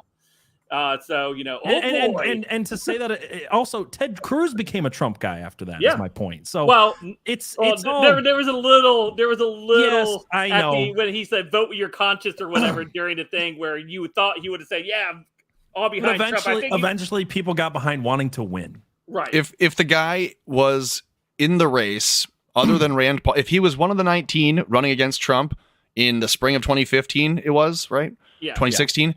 Then they're not a Trump guy. Ted Cruz is not and will never be a Trump guy. He's an establishment rhino guy. He got reelected. He will always become reelectable. We've had the fraud, and he's known about it for how long? Right. I can't. Ted will vote the way he needs to for the party to believe that he's still on their side. But he's a good actor. Like the pretty actors go to Hollywood. The ugly actors go to Washington, D.C. That's a fact. It is entirely true. Actually, that's why when we were talking about this on Tuesday, that Stacey Abrams used to be, in theater productions and stuff like that. As I don't know, makes sense. I was like, yeah, of course, because ugly actors go to politics. So, yeah, I mean Justin Trudeau, same thing, theater boy. Thank you, Waffle Salter. Thank you. Because they just need someone who can remember the lines, smile, look good, and be presentable, and that's what an actor does. Very true. Yeah, absolutely. I think one thing that people aren't being honest about, and I don't think this is a particularly positive thing about Trump, it's just true. Who you calling a liar? We don't really get to primary. Like we can pretend like we can primary, but if we don't nominate Trump and he wants to be nominated, he's just gonna pull a Teddy Roosevelt. Independent party? Yeah, he's not gonna if he wants to run, he's gonna run. Like he's not gonna take whatever. Who would the we be? Like, are you if the party in total decides they don't want him, and that is how it's polled, and that's how people are actually thinking? Like, someone decides to run who's unnamed and unknown yet, and they're just like a younger, smarter, more tactful, better, more eloquent spoken, better, well-spoken Trump. Not like myself. If that's the person that they decide they like more than him, then you would imagine him to be behind that person. I don't think we're going to see that person. Like it's a hypothetical. I don't think is going to be a thing. I guess what she's saying is if he. Sorry, go ahead. Can you picture Trump? Let's say DeSantis primaries him. Okay. Let's say DeSantis wins the primary. Can you really picture Trump stepping back and saying, "Okay, I'll give you my full support"? Yeah. But I don't think that DeSantis runs if Trump does. And he's said this over and over. He told his donors that. So like they have a queue. It's not so like they have an order that they are all agreed to. They've all been prepped. And like he's talked with Carrie Lake. He's talked with Ron. I don't know who his VP pick will be, and maybe he already does. Maybe he's still deciding, but Trump is going to make the announcement that he's going to run. And I don't think either of those other two names will be an issue for him running. I think they will be wind in his sails. I get where Abby, a good VP pick for Trump if we're just going to play hypotheticals. If it's not going to be DeSantis or Carrie Lake. Abby, who do you think? For VP? Yeah. Mm-hmm. Or who do you think and who would you like? Honestly, I just don't have an answer for that right now. Because I think that if Trump runs, we want DeSantis and Carrie Lake to stay right where they are, assuming Carrie wins the governorship. Yeah. And those would be my two people that I would be interested in. So, well, if you had to pick, I think Massey, Thomas Massey. Okay. Yeah. Very good pick. Yeah. Thank you. That's great insurance. That's like the greatest insurance policy ever against them capping old Trump. I think that everybody wants to look at a VP as if it's like runner up to the president. So it's like, who's the second greatest guy? But generally speaking, the VP is just somebody who's like ineffectual and if they pull him out of some other position, it's not going to affect anything. That's why Kamala Harris is VP now. That's why Mike Pence was VP. Like, it's not somebody that's like, oh, we're going to pull a governor out and then lose the red state like Florida or lose things in Arizona or wherever. They usually just pull someone who's like, yeah, here's someone who can get a certain percentage of the vote that I'm maybe not going to get in a certain state or amongst a certain, amongst I don't know, suburban housewives or the evangelical vote or something like that. I don't think we should be looking at this because it just doesn't seem to be the case that it's whoever's like second in line. Like Kamala Harris is the first one out. Of course he picked her because she's ineffectual and stupid and is just got to sit there and glad hand a bunch of foreign dignitaries, and that's all she does. Well, she's insurance against Joe Biden being removed, and that's what the VP will always be, insurance against the controlling interest of the other half of the party. Yeah, like if the MAGA Republicans have Trump be nominated, and the committee within the GOP that decides who the nominee is, because it's not our vote. We vote, and then the committee ends up deciding who it is. Right. The committee has a backdoor meeting with Trump, and then says, okay, if we're going to pick you, because they were going to pick, who was it going to be? Ron Paul and no, it was going to be someone else. They were going to try to steal it from Trump in 2016. It was going to be Paul Ryan and someone else, Pence Ryan, and then it ended up being Trump Pence. Right. And so they said, okay, Trump, we'll give you the nomination, but you have to take Pence. And the insurance policy was at any moment they can take Trump out, and then Pence is their guy. It's the same way that they had, Reagan's VP instead of being Jerry, it was George. That clip we played earlier. They're like, exactly. We have to control Ronald Reagan, so let's put the ex-director of the CIA in the White House. So if you want to get a good VP pick for Trump, make it someone who they fear even more, and that would be Thomas Massey. They would hate old chicken Tommy. Yeah, he wants to get rid of the Fed. I like him. I think that the VP pick is going to be really important this time around because Trump he needs somebody who will soften him. He needs somebody who will for the Never Trumpers, he needs somebody that they like. But that's who it's going to be. It's going to be someone that the Never Trumpers are going to like. How old is Trump going to be in 2024? 82? He's going to be old. Pretty old. Yeah. You need a younger guy to kind of balance that out, or a younger woman to balance that out for him. I would like Judge Judy to be nominated as AG because I want her to go after Fauci and just yell. Because you can imagine Judge Judith Sheindlin just going after Fauci, and I'd love to see it. I did waffle. It's like 1.5. I wanted to actually touch on Abby's point earlier, though. She said, do you think that Trump would, if someone else got the nomination, if he would concede and help and support that person? And I think it's a fair question, but I also wonder how much of that is bluff and bluster from Trump, where he's like, hey, you better nominate me and pick me, otherwise I'm going to make it a living hell. I'm not even sure that he would. I don't think that he would do that, but I think he wants people to believe that because they're like, well, now I really have to vote for him because if I don't, we're going to split the party. So I wonder how much of that is just tactics. Dude, it was super, super cold in November 2020, and I went to go see him at the airport here in Grand Rapids. I remember that one. And I can tell you, he said then, if I lose this election, if Joe Biden becomes president, you'll never see or hear from me again. I've seen him do how many rallies since then? I think the point is, it's not that he's gonna stick to that. It's that's how he's feeling in the moment. In the moment, Ron DeSanctimonious, did you see that commercial? He'll still work with the guy. It's not that he doesn't like him. It's the same thing with Doug Youngkin. Glenn Youngkin. I would wonder if Trump knows something about Glenn that maybe he's going to keep a little bit in the inside pocket and just call him Youngkin and then leave it at that, and everyone will go, uh-oh, and Glenn will stop doing whatever he's doing. Because this, people being scared of their dirty laundry being outed goes both ways. And that's how Trump controlled the Senate when he had some control of it. Yeah, and that's also like Trump's superpowers. His dirty laundry just doesn't matter. I hope he says it aloud. Yeah. I hope you guys are all right. Like I'm listening to all of you. Me too. I have been under the belief, genuine belief that Trump is going to run if he wants to, regardless of what anybody else wants, regardless of the primary.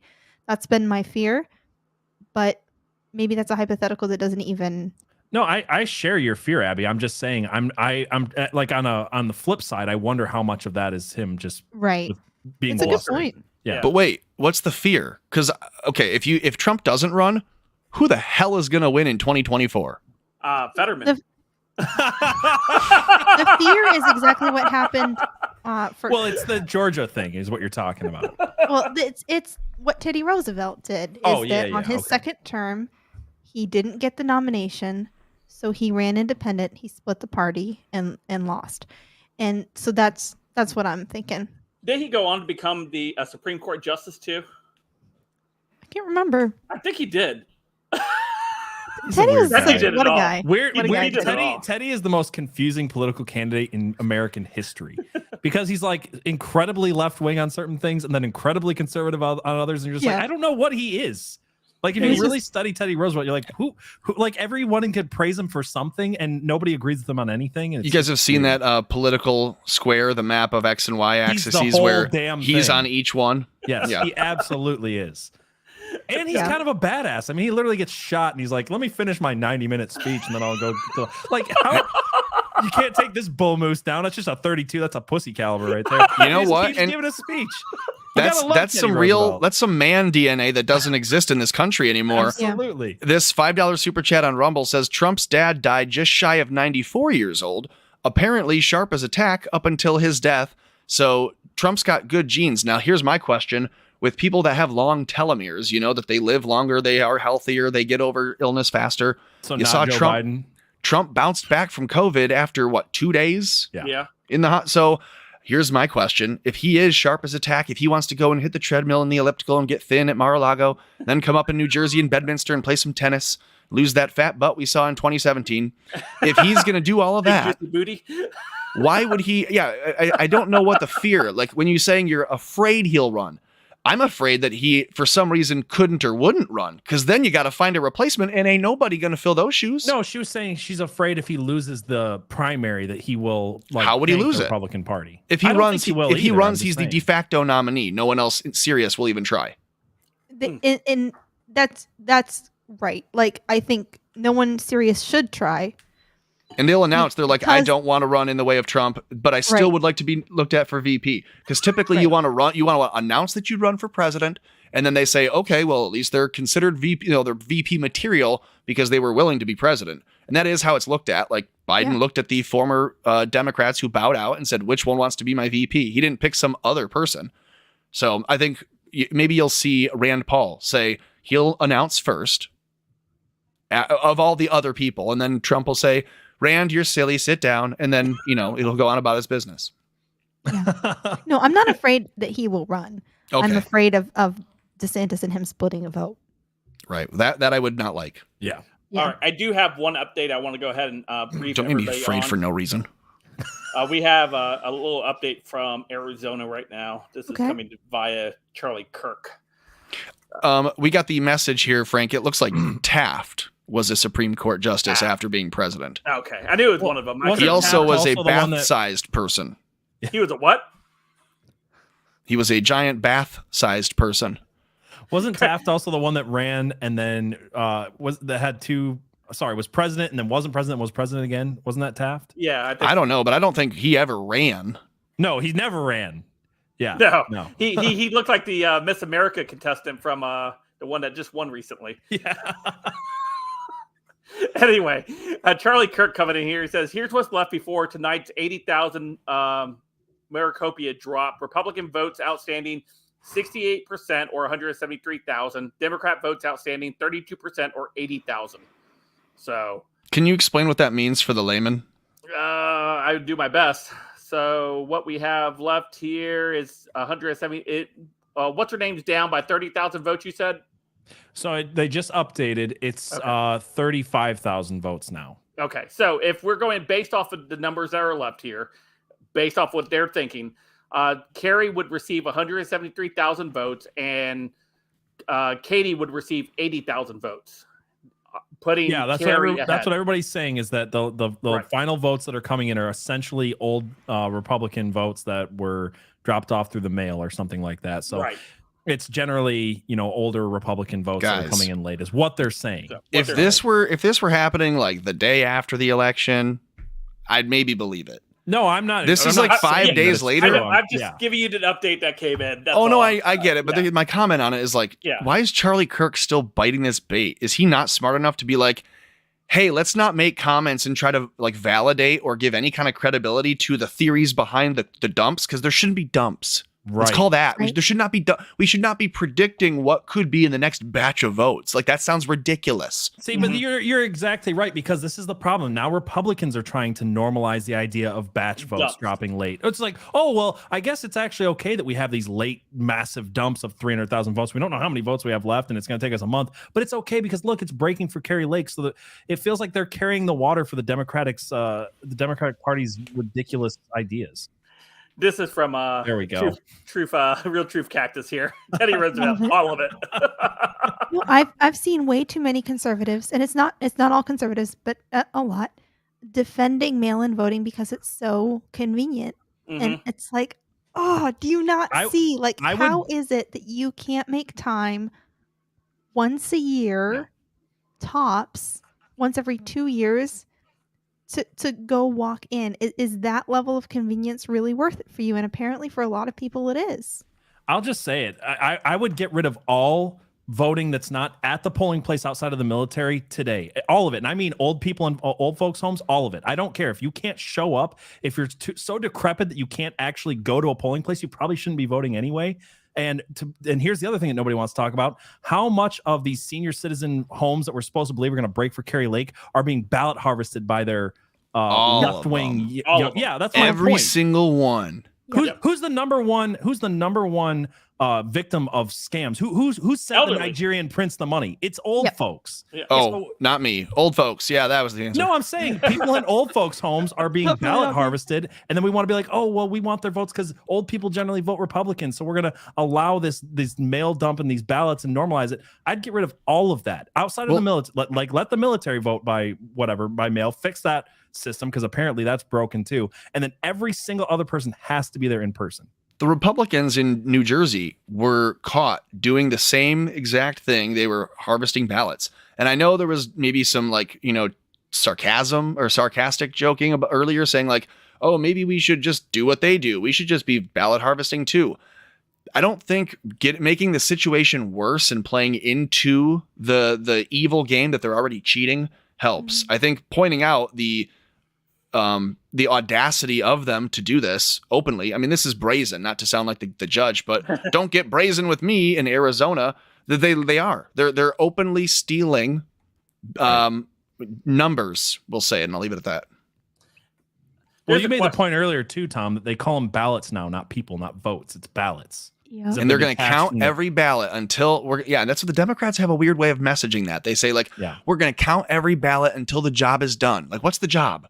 Oh, we're going to have it mission accomplished. What's the mission? It sounds more cryptic than they're just saying we're going to get to the real answer of the election. That's not what they're saying. Right. I think it was, I don't remember who made this point, but it should be a little bit hard to vote. Like, you should have to inconvenience yourself, go stand in line for 20 minutes or whatever it is. Landowner. You should have to care that male. much. Head of household. Like, what? Hang on a second. My wife runs the show around here. I still want to vote. I would be down for one vote a household, honestly. Yeah, I agree with that. But oh, and if you're not married, you don't get a vote. That's that's part of it too. Like, I legitimately there was a crazy that. stat, wasn't that, of how many unmarried women broke for the Democrat Party? 68%. Okay, but here's the other question. Again, if you believe the stat, then are you giving them credibility when they just feed you a line from the election? Here, I can make up a number. Right. 57% of white conservative men voted for Republicans in this past election. It's believable. I don't know that it's true. They can just make up a number and feed it to you, and they can make up a number of ballots and feed it to you, and we're just going to have to believe it because we can't audit it. What was that book, Lying with Statistics? Yeah, the book it's really easy to lie with a number. You can give a number and then tell whatever story about that number that you want. And I think even if the number is true about unmarried women, I see a lot of people taking the wrong lesson from it. Like, why are unmarried women voting left? I think it's because the left is really, really good at talking to women and really, really good at taking all the best things about women, our empathy and all of that, and weaponizing it and taking advantage of it for their cause. And they're really bad at doing that with men. And conservatives are getting male votes, not because we're better at talking to men, but because we're just not attacking them. Right. That could be, but also like that assumes that they're not like again, if I put my tinfoil hat on, it's like if I'm the person at the headquarters for the DNC looking through all the different voting registries going, okay, toggle by gender, then we'll go about 2/3, a little over. What's the number? They do the algorithm and it's about 68. So then they will find a way to put that number into the vote so that when you get the results back, it looks as though roughly 70% of women broke for them. And that's the story then. And that's the, hey, we explain it this way and it's believable. But do we even know that that's true? And I don't know that that's true because a lot of the single women that I know are fed up with the prices just like everyone else. That's a good point. I also want to say, to Abby's point, like I do think that there is messaging is an important thing, but I also think it's cultural in a huge way. I think the idea that 68% of unmarried women are voting this way, it's like, how much of that is the culture? How many people are voting for something because the entire culture has made the hookup life and the single life for women this thing where they have to defend things like abortion. I mean, it's not just that our candidates suck. People are voting for John Fetterman. People are voting for terrible things like Roe v. Wade for abortion on demand. So it's not just that we suck. There's definitely something broken in our culture that's making people want these things. We had this Have you guys seen the photos of these rallies? You see like an event for Fetterman and people looking around like, what the hell? And you can tell like they're maybe part of an organization that got an invite versus the rallies of Trump. I don't believe when we're going to look at these results and then give them credibility and be like, oh yeah, well here we can explain why this is. No, I can explain it. They're not real. I don't believe that there's actually millions and millions of Pennsylvanians who went ahead to the poll and voted for Fetterman. I can maybe believe half of his votes, but you see the other 52% of his votes came from mail-in, and you know what that means. Yeah, I don't think we have to explain it because it's just not authentic. They're not real. The answers. We had this person over here on Twitter put out this picture out the other day. It said, proposed map. New York and Canada and California are sick of supporting these red welfare states. So she came up with this. This would be the United States of Canada. You see this here, and the rest would be Jesus land. I mean, I love it. I just have to move out of Michigan. I mean, yeah, your terms are acceptable. I'll move. That's fine. You're in Jesus land already, Abby, so you're good there. Yeah. My wife said she grew up with a tortoise, but she had to get rid of it because they were going to get too big, and it's a lifelong animal. We live in Michigan. She couldn't have one of those here, but if we move to Arizona, I told her today in the pet store, I was like, we can get a tortoise, but you have to then let me move everyone to Arizona with the chickens. And then we had a little conversation. Yeah, we're not going to move anytime soon. PJ's moving next door to me. I'm already getting some bland for him. It's not even a joke. Me and my wife have had this conversation over the last few years. And then with talking about being depressed over the election, like we went from Roe v. Wade being overturned and Michigan having a 1931 law that said, hey, once Roe v. Wade's gone, abortion's outlawed in this state. So Michigan became a pro-life state, and I celebrated so hard. And then it was like, not only did we pass a law to allow abortion up to the point of birth, we made it a constitutional amendment in this state. That's so hard to come back from. Like, you want to talk about devastating political losses? Everybody in Michigan, every Republican, conservative in Michigan, Christian in Michigan today or this week has probably felt that, because it's like, wow, we went from overjoyed that we actually got rid of abortion in this state to now we're worse than California because it's actually in our Constitution, up to the point of birth, taxpayer funded, without the parental consent. Every worst part of that you could think of is now not just a law that we could overturn with a new election or with some new House representatives and senators and a governor. It's constitutional amendment. That's the point where you're like, what point do I stick around to fight? What point do I leave for a state that's actually cares about my values? To be fair, though, it's the right was established by proposal, by general vote, right, and can be stripped the same way. There can be a proposal to remove the results from proposal 3 of 2022. Like the same thing can be made again. But you're right, it doesn't look like it's going to. Again, the question would be, what else can they put on the ballot next time and then just say, hey, it looks like it passed by 51.5%. And then we just have to go, oh, I guess that's the result. Like I think we're losing sight of it. We saw it in 2020. You're now seeing it again. Don't make excuses for it. Don't try to rationalize it. Call it what it is. And we've changed nothing from 2020 to 2022. I mean, that's exactly what my fear was going in. And I said it. I'm like, everybody wants to be excited for a red wave. And I, like, on one hand, I look at the polling, on one hand, I look at the temperature of the country, and I see that people really hate the economy and Joe Biden and all this stuff. The other hand, I'm like, nothing's changed since 2020. So why should we expect the it to be any different. Waffle, no, buddy. The tortoises just wouldn't live in Michigan because it gets cold here. So like 4 or 5 months out of the year, the tortoise would be like in the house. It just wouldn't work. Yeah. Real quick, we got about 20 minutes before last call. So just a heads up, everybody, 20 minutes before last call. That's where we take all of your super chats and questions and we answer them in the last 10 minutes of the show. So if you have any super chats or any questions within or Trump messages that you want read, I didn't know what ones you wanted read aloud. He's truthed a lot in the last couple days. So we can do that. And then we also have some entertainment news we want to go ahead and cover in the last 20 minutes here real quick. I got the story from Bounty in the Comics today, and it was Jennifer Lawrence. She has become something else. I'm telling you. She has. If you don't know Jennifer Lawrence, she started the Hunger Games and also X-Men, I believe, the new X-Men. She starred in the Fappening, didn't she? Did she? Never mind, Frank.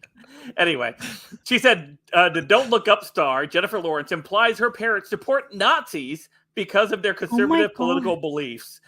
It says here, Hollywood actress Jennifer They sound like Lawrence, nice people, honestly. Yeah, I want to meet her parents. Perhaps best known for her roles in the X-Men and the Hunger Games series, recently made the distasteful assertion that because of her parents are Donald Trump supporting conservatives, they support the idea that Nazis are the good guys. When Jennifer Lawrence came into Hollywood, I remember there were some interviews with her where she talked about her conservative roots, and she seemed to be kind of still there. She was like pro-gun and pro a lot of these things. And you've seen the transformation, and that picture right there, I feel like shows everything. You can actually see when people have lost their soul and their conscience, and their morality, and everything, and it just shows up in their physiognomy, and it's like you can just look at Jennifer Lawrence and go, oh yeah, she's a leftist. PJ, doesn't it look like she goes to University of Michigan? Absolutely, yeah. Drive around Ann Arbor and find 15 Jennifer Lawrences right now. I used to like her so much because she's just, a lot of her interviews were just so funny and down to earth, and now it's just sad to watch. Because she was dumb, so it was fun to watch, and now you see it's dumb, but they put politics in it. And look, I think it's weird that she supports Ukraine and probably gave a bunch of money, but also is mad at the Nazis that she just paid a bunch of money in Ukraine. Because like, if her parents support Trump, then they probably don't like the Azov Battalion. So I don't know. Someone needs to just prep her next time and tell her like, no, sweetheart, you're with the Nazis this time. And she'll, oh, okay. And then she'll go out and say like, my parents don't support the Nazis like we do. Oh, how is get a new haircut. Making this? How is the left still making this argument? They're still calling people Nazis, and yet they literally, like you said, they support Nazis in Ukraine, and no one wants to call them on it. Like the mainstream media definitely won't, because they're all in on it too. But it's like they just don't care. I think we should stop calling people Nazi as an insult. Frankly, yeah, I agree. Yeah. Because honestly, like, yeah, well, whatever. Have you heard that joke? World War III is starting, and you'll never guess which side the Nazis are on this time. Yeah, it's like, you know what? I would be more insulted today if a random like passerby like scoffed at me and said Jew than if someone like looked at me and called me a Nazi. Just saying, like, it would be more insult. It would hurt me worse, I think. It's just become normalized. Everyone gets calling a Nazi now. It doesn't hurt. No sting. Tom, your nose it's like being called a racist now. Don't even worry about it. What? I said your nose is fine. Don't even worry about it. Yeah, we also had this other news coming out of here. Iconic Batman voice actor Kevin Conroy passes away at age 66 following a brief battle with cancer. If you don't know who he was the voice of the Batman animated series, which I remember growing up on. Yeah, I watched those too bad. Too. Yeah. Too bad it wasn't Mark Hamill. So no, do we have like a tribute video? I mean, like we talk about a voice actor who died. Do we have a clip of his voice, or are we just going to look at him? We're just going to look at him. I don't have a look at his voice. Good Lord. Hey, this iconic voice that you wouldn't know by face. Here's his face. But you would know him, though. If you were a follower of the Batman series, you would know who he was. Yeah, I know. Yeah, if you cared. Yeah, Tom. Just way to crap on my childhood, would you? No, I loved the Batman, and I loved the spinoff one where he was the like Bruce became the guy at the desk at the computer. Oh yes, yeah. So here, he became the Oracle. Zelensky got an Oscar this week. If you guys, and you'll never believe where it was put. Sean Penn lends Zelensky his Oscar statuette during a cringe-worthy exchange. You know, it's funny that like these people crap on their own awards where they're like, hey, you know, Oscars used to actually be a point of pride for someone. And then we give one to Andrew Cuomo or an Emmy or whatever the hell they gave him. And now we're giving one to Zelensky. I mean, it just proves their point, though, that he's an actor, doesn't it? Tom, didn't you make a video of this week about this whole thing? Yeah, I want to show you here if I can find this. This is what I was trying to show you. I don't know if that's showing up. Yeah, it is. It's on there. So what do you see there? What do you see happening here? Zelensky bent over is what I see. He's squatting. Yep, he's squatting. Vaseline. He's Vaseline in the pocket. You got it. You can see an unhappy look on Zelensky. Now he's being paid. Zelensky's going to get paid for this, but I can tell you, one of them is more happy than the other. We'll put it that way. I've seen Zelensky's music videos. I think he's more excited for this than you think. Yeah, I was going to say, I'm pretty sure it's Zelensky. No, guys, he's been paid to look unhappy for this. Sean Penn wants to be the aggressor. He needs to make sure that Zelensky's unhappy. I got two more stories here from Hollywood. This one here, Rainn Wilson. Do you guys know who Rainn Wilson is? Yeah, Dwight from The Office. Look at that. Sean Penn is still alive. I didn't know if you guys knew, but climate change has been solved just by this simple action by Rainn Wilson to change his name to Acid Rainfall Kills Trees Heat Wave Rising Sea Levels Wilson in protest of climate change. Climate change has been reversed. Is he getting his messaging from 1994? When's the last time you heard anyone talk about acid rain? Like that was something like quicksand where as a kid I thought it was going to be an actual problem in life as an adult. It's just not a thing. Quicksand. I have too, actually. One time I saw someone fall in quicksand, and that's way more real than acid rain. So it's like, where's he getting his messaging from? They scared us with acid rain in the 70s. I just remember as a kid being told about acid rain. I was like, that sounds really bad. And I'm like, oh, that's not a thing, apparently. I was scared by it. Yeah, scared of acid rain and quicksand was my biggest things I thought was going to be facing me as an adult growing up. Yeah, I prepared for both. And I've been let down. Not enough quicksand or acid rain. Yeah. Honestly, you know what's funny? Sorry, go ahead, Abby. He just needed something to work with his name. Yeah. He just had to keep rain in there somehow. That's all this is. It's selfish. He had to keep his name even though it conflicts with the messaging they're trying to put out today. You see go ahead. The climate summit in Egypt where it was like that's yeah. Are you bringing that up next? Let me see. I've got it somewhere. Talk about it though. All right. So I don't know. What was it? 40 different private jets. 400. Wow, I was jets off by a lot. To protect the climate. I mean, because the rules only apply to them. Like we have brought this point up so many times. Like they've heard it. They don't care. These are the people who also argue like we just need to kill off a few more people to save our state or to save our nation, whatever it is. We'll just kill off a few more. We'll just sacrifice a few more. We'll just starve a few more people and then everyone will be saved. Like that's what they do. Like, we're going to have a few more planes that we'll do whatever we want, but eventually we'll save all the people. Like this is just, they're arrogant. This is what they do. They don't even see it as a hypocritical thing because they think of you and I as so much lower than them. They're like, oh, well, yeah, of course I'm going to do this. The rules don't apply to here, but they don't even consider it.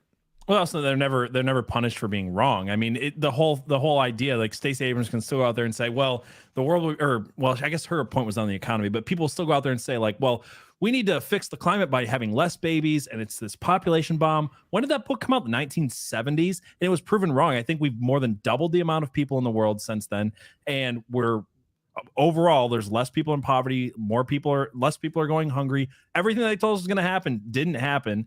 And they just changed. They just moved the goalposts. Yeah. We just and to that point, Stacey Abrams heard that the moon was made of cheese and she tried to eat it. That's why she wanted to become president of Earth. That's why she wanted to go to space. Yeah, because she heard it was made of cheese. And then they lied. They were like, that's a joke. It's not made of cheese. And then she was also told it was spare ribs. And then she tried to eat it then. So this last Hollywood story coming out is, of course, it's opening weekend for the greatest film of all time, Black Panther 2. But if you are Caucasian... Say the whole title.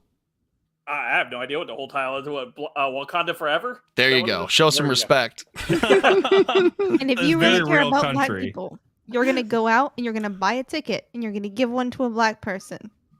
Or at least you're do what the other people did was go to Travelocity and bookings.com and other sites and try to get a vacation to Wakanda. Like after the first movie that came out, you guys remember that? Like people were complaining, like, I can't find a trip to Wakanda ever. They thought it was a real place. I won't tell you who, but someone thought it was a real place. Speaking of black people here, it says BLM activists, white people must skip Wakanda forever on opening weekend. Otherwise, you are anti-black. Deal. I mean, I kind of want to go now just to be anti-black, but deal. You know, like I don't want to go see Wakanda forever. It's like it's that meme of which button do you hit, but it's like deny Black Panther my money or show up to Black Panther and be anti-white. Okay, the only answer is to go in blackface. So Howard Stern and Abby Jimmy Kimmel. Damn it, Abby! Funniest line of the night. Modern day problems require modern day solutions. Justin Trudeau just bought a theater out. And a whole store of shoe polish. So we did not send PJ to go watch this movie for you guys to review it. I wasn't allowed. Yeah. Yeah. Well, we couldn't. We weren't allowed to. Yeah. So we maybe eventually we'll get you guys a review of Wakanda Forever.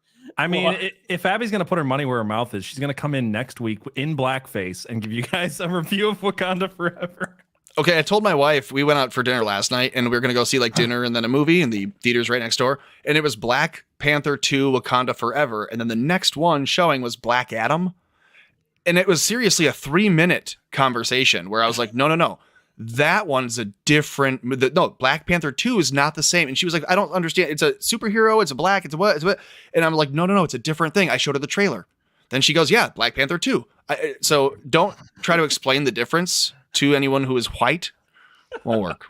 I did hear that Black Adam got better reviews audience-wise than Wakanda Forever. Well, it's DC versus Marvel, so that tide is turning now.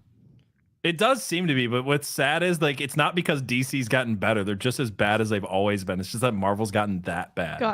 It's sucking again. Yeah, no, really. Like they're going back to 2003 Hulk. With Eric Bana.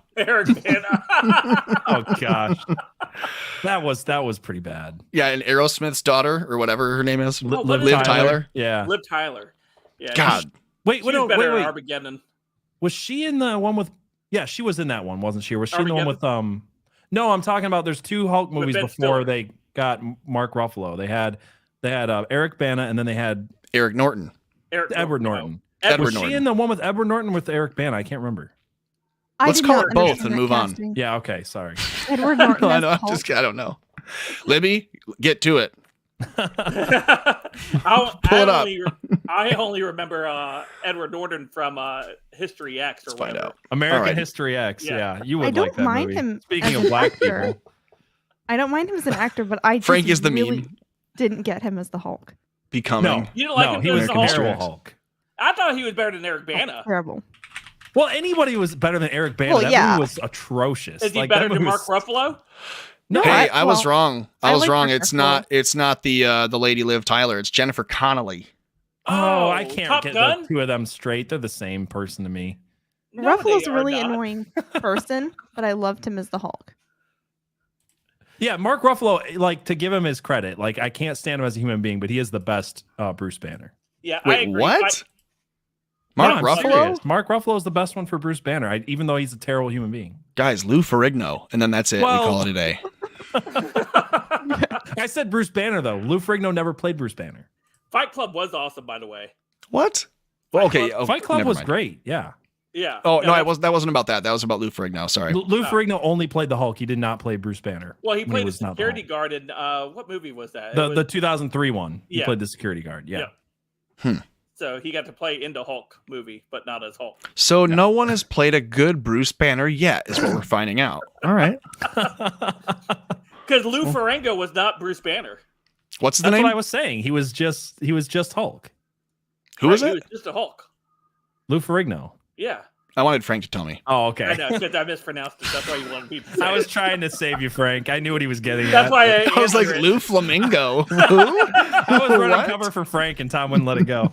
You know, he was I on, know. he was on the cover of Rolling Stone, Tom. Come on, man. I was white knighting for my favorite big juicy Latina booty over here. Simping for the producer. Simping for the bass producer. Did we just reveal who the bass producer is? We did not. I think I think if you've been on Twitter lately, it's been revealed, hasn't it? Certainly not me. That's for damn sure. That's the only way Tom's on Twitter. Tom's not bitter at all. I'm smiling. I have a feeling if we I didn't gave like Tom Twitter control anyway. of the Last American Pubcast Twitter, it would get shut down too. So Yeah. If it gets anywhere near his phone, it just gets nuked. Or his computer, apparently. So yeah, Lou Ferrango could barely speak. Neither can I could barely speak too. So I could play the Hulk. That's what you should have done for Halloween. You should have just painted. You should have done green face for Halloween. Green face. I think that's still acceptable. Woman face is still acceptable, so green face is probably okay. That'd be fun if we decided we can do a face paint night. One night we do a big face paint night, and then we all just agree to do it, but then everyone doesn't except for PJ. And then I just conveniently that I got the color black for my face. That's right. Yeah. We're all drawn straws. Yeah. Somebody said we call it the MCU now. Is that what everyone does? Oh, are they gonna have Miss Greater Dairy involved? Oh, what's the Wong is already in the movies. Yeah, Wong is. Yeah, that's out. We've established that. Yeah, it's all part the of Miss the Greater MCU. Dairy is a part of the MCU now. Dude, how easy would trans surgeries be in the MCU, and they could just have Doctor Strange do one of these things on their genitals and slop them right off? Modern solutions. Yeah, that would be a heck of a movie. I tell what you a sorcerer's move, you know? Yeah, you go back to his original job being a surgeon. That's right. Yeah, there we go. Full circle. Full circle. It would be kind of beautiful. Brave and bold and beautiful is what I believe you mean. Yeah. Yes, exactly. Yeah. You can see it. He's got his cape, and he's like, "I'm going to use this stone to eat the teat." Take note, Marvel. Yeah, there we go. Dude, don't give them ideas. They might.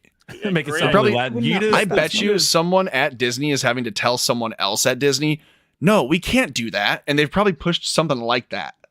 Oh, I'm sure. Well, with what gets into the movies, how ridiculous are the board meetings or the pitch meetings? Oh my gosh. Like I would want to be a fly on a wall in one of those pitch meetings because it would make great. And content. there's some pervert in every one who wants to add sex to it and make it overt. So they're like, "What if Wall-E the robot and then he had sex?" And they're like, "Yo, stop, Brad! We're not gonna do that." And it's every single time. So he had to just find a way to put it in the movie. So now we're finding cryptic little things written into Pixar movies because Brad just has to do something. Yeah. Well, that guy got put on the She-Hulk project because it was basically just a whole show about her having one night stands. So Brad got in charge of hiring decisions at Disney for a while. Yeah. Oh my goodness. My cheeks hurt now because I've been smiling. I know. All right, where are we at? We got 1 minute in, so we can go ahead and head into the last call, baby. Last call. What we got? All right. Alien Testosterone came in with the $5 earlier. Says, "I'm taking bets on an all Donald Trump, Marjorie Taylor Greene 2024. What do you guys think?" Bets and all on That would Trump be Green. so chaotic. It's funny to think of, but if we're talking about trying to get the anti-Trump or the never Trump vote, that's not the ticket for that. Could you imagine Marjorie Taylor Greene and Kamala Harris debating each other in a debate? Oh my god! I would pay money for this. That would be fantastic. I'm all in on this ticket now. Did you say wrestling contest? Not mud wrestling. Pudding wrestling. Yeah, mud wrestling. Jelly? Contest. No, that's sexist. You guys shouldn't have said all those things. I would love to see Trump run with a lady, but I don't think Marjorie's the one. No, and I don't think Kerry's the one either. But he needs to Boebert. fiend someone like Kerry. Lauren Boebert. She can go out there with her. No, Lauren Boebert. Lauren tries to be as shoddy as Marjorie Taylor Greene. She tries to take big shots, but Lauren's not as well spoken or as, I don't know. She doesn't come off as intelligent as she wants to. She comes off kind of dumb sometimes. Well, didn't she win Jesse Kelly's hottest congresswoman contest? But again, DC is politics for ugly people. So when you have, acting for ugly people. So when you have someone like Lauren Boebert, it's it's also politics for ugly people, though. Yeah, you were still right. It is. It's both. Yeah. Thank you, Alien. Hollywood is testosterone politics for pretty people. It's whatever. What That's would you guys also a say? good way to put it. Yeah. I'm not pitching this, but what would you guys think of a Tulsi Gabbard VP for Trump? Stop. I'll stop. Please don't. I knew you This is guys were supposed to gonna be a hate that. serious I'll go off on show. another rant This is a and- serious show. I like Salt says, we lost nothing. Destroying the swamp takes a little time. They're all well embedded. And I think we talked that to a good point earlier tonight. So, yep, absolutely. Did we ever point out that Frankie didn't join us? Sorry. She just texted me and she's Like, I was just going to ask, like, Yeah, hey, I our know. guest is, sorry to our guest. We're going to have to bump you to the next show. What Yeah, He's I doing the think- thumbnail and everything. Oops. I know She texted me halfway through the show and she's like, "Yeah, I'm really sick and have been in bed all day." So I think she just Abby, forgot to you message got me. her sick on the you last got her show. sick on the Yeah. last show. No. Yeah, I so I swear. apologize. Yeah, we were looking forward to having Frankie Rodriguez, and we'll have to reschedule her. Sometime. Abby, I can't believe you did not wear a mask during the last show. I know. You got It all is- of us are exposed to COVID now. It is Yeah. my fault, and I am so sorry. I will do better. You need to go take more flying lessons. I tell you what. Maybe I'm too mean on Kristi Noem, but when you said Tulsi Gabbard, I'm like, is it that much different from everybody wanting to push Kristi Noem into the VP or Nikki on Haley? a ticket? Well, yeah, why not just ask for any other rube lady from the Rhino side of the party? That's my whole point. Is like, I don't know why Kristi Noem gets so much respect when she caved on the whole trans issue, like the number one issue of our time, in like 2 seconds to the NCAA. Yeah. I was like, why is she looked at as a fighter for our side? Thank you to Waffle Salter for the 2 super chats he sent in here. You guys Thank see you, what Waffle first he was Salter. earlier. And What this about one, Elise Stefanik? make a double for Koof Abby? Whenever I see that, I think it's something really like nasty, and then I remember what it Yeah, stands you got for. the Koof. I'm like, how dare you? It took me a minute because they're like, Koof, what the hell's Koof? Oh, yeah. About who? Who'd you say? Who did I Working on say? it. Working on it.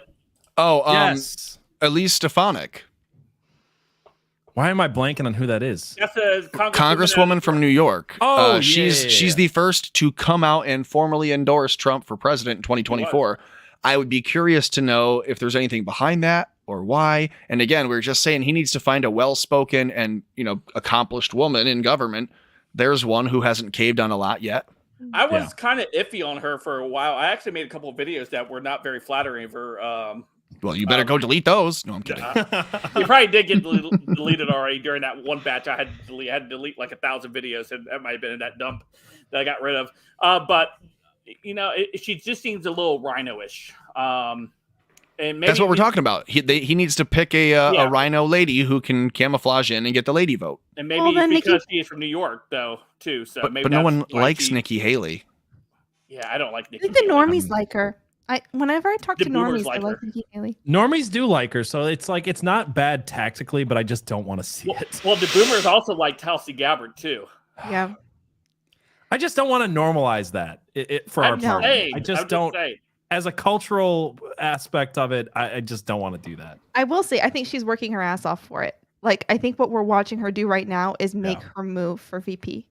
Good, and I hope it falls flat. I Amber, really do. I don't want to see her. Amber succeed. Michaels, I am working on that. The bass producer and I are working closely together to try to make that happen. So Very, very closely. very closely. very closely. Frank, I wonder if the bass producer should let Mrs. Salty know that one of their mods is on, or a couple, I guess, right? This stream. Yeah. You and I. Yep. We'll definitely let them know. We'll send that message over. I'll let the That bass should have producer some know. weight to it, right? It I think should. so. There you go. Abby, what are you laughing about? What is behind me? No, I'm laughing about weight, and I'm thinking about Latina booties. It's just how my brain works. Okay. What about Kaylee McEnany? I often says, think of aircraft Latina parking. booties as well, but Mostly just the one. Kaylee mostly just McEnany, my wife's, huh? yeah. Yeah, Kaylee McEnany. What do you guys think? Man, she's a spitfire. Yeah, I could see it. I can see I'd it. be down. Everybody likes her. I think the Never Trumpers like her too. So The chat keeps saying Candace Owens.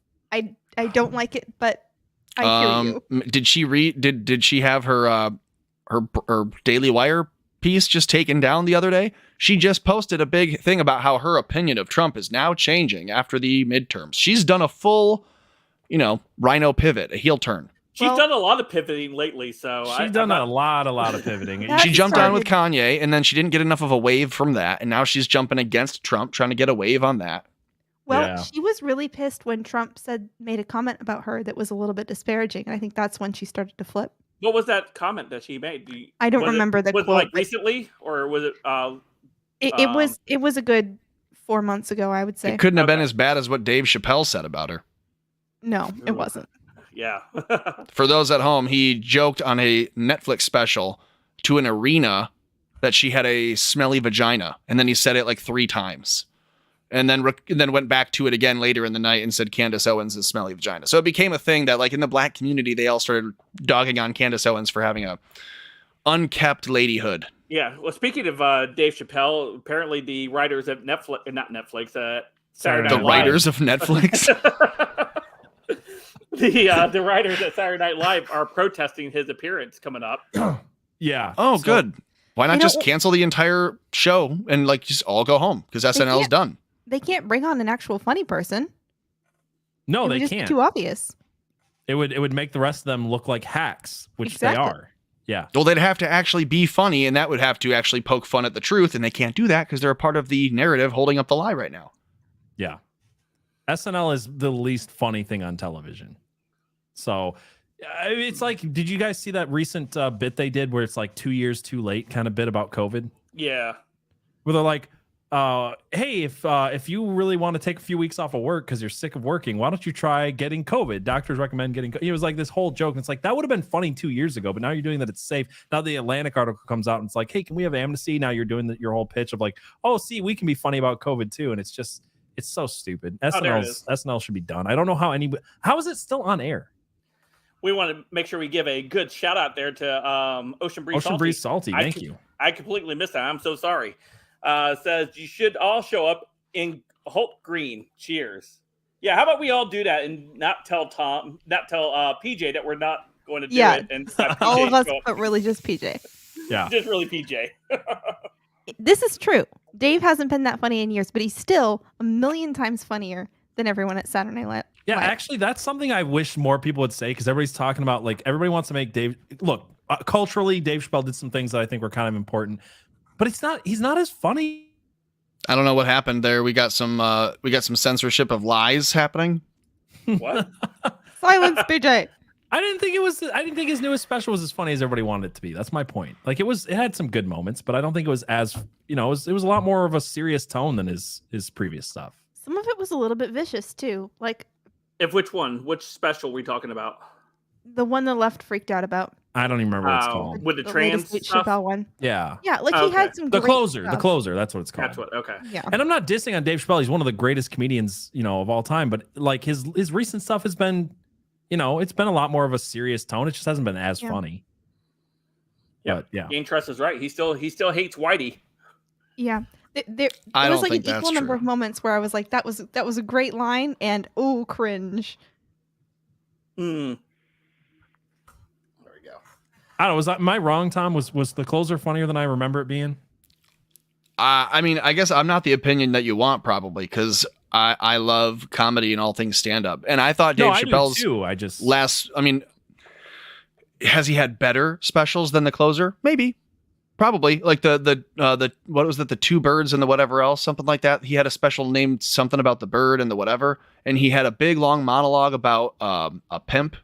And that special I thought was actually like one of his better ones because it was really like, ooh, that's a good like Dave Chappelle vignette. If you wanted like a big ladle full of Dave Chappelle, that would be a good one. But this Closer, I didn't think it was bad. It's way funnier than like 99% of the shit that is on Netflix that they label comedy or stand-up comedy. Because if you search on Netflix or Hulu for comedy, it's a lot of like, here's the shilling narrative, but with a laugh track. And then there's like 3 or 4 good people. Even Bill Burr's latest special, the Paper Tiger or whatever it was not funny. No, not funny. Yeah, but it's a lot of this, I guess I'm saying so if you're not comparing it to everything else today, I'm just saying it was not his best work. That's my only point. It wasn't as funny. Well, he's been wrong too. He talked about George Floyd and like he made a big stink about that. Yeah, I can overlook that because I'm like, oh, okay, Dave Chappelle bit some of that narrative, but then the rest of his jokes are really. He made jokes about abortion. He made jokes about all kinds of things that I thought were funny, and he's allowed. And he's a smart person, whether or not you have to agree with him on everything. I wasn't saying whether I agreed with him. I just, yes, PJ, you son of a bitch. Yeah. So go ahead, Frank. I used to love watching Daniel Tosh. I liked his comedy a lot. Yeah, he was really funny. He was. Has he done anything funny in a while? No, I don't think he has. Doesn't need to. Tosh.0, I think, runs like once a night. Yeah, Tosh.0. I remember watching just getting the residual checks from that. That's it. I got to do anything else. No, I don't think he'll ever have to work again in his life. All right. Well, we are at that time. Time to kind of PJ was so offensive tonight, you guys. I'm really sorry. Listen, if you guys have complaints, send them to americafloats@protonmail.com. We'll pull them aside. I know PJ said a lot of things that were just blatantly false. So we'll have a corrections video that goes up later this week. It will just be a scroll of all the different things that PJ got wrong. And one of those was an opinion on a video. Others was music. So sorry that you had to hear all that. But I was right about Asians all looking the same. I will stand by that. So. PJ, why don't you go ahead and close this up for the night then? All right. Thank you guys so much for coming out to the Last American Pubcast. We will be back next Saturday, as always, from 7 to 9 p.m. Eastern Standard Time. Don't forget to share this link with a friend. Let people know to come here and hang out with us. And thank you, guys. Thank you, Frank, Tom, and Abby, for being here and for everybody in chat. We appreciate you guys. Have a great week, and God bless. Thanks, everybody. Bye, everyone. Oh, am I closing this out still? I thought you, yeah. No, I got it. Don't worry about it. Producer. Come on, Frank. Every week. Thanks for putting up with us, everybody. Good night, everyone. So professional. God bless.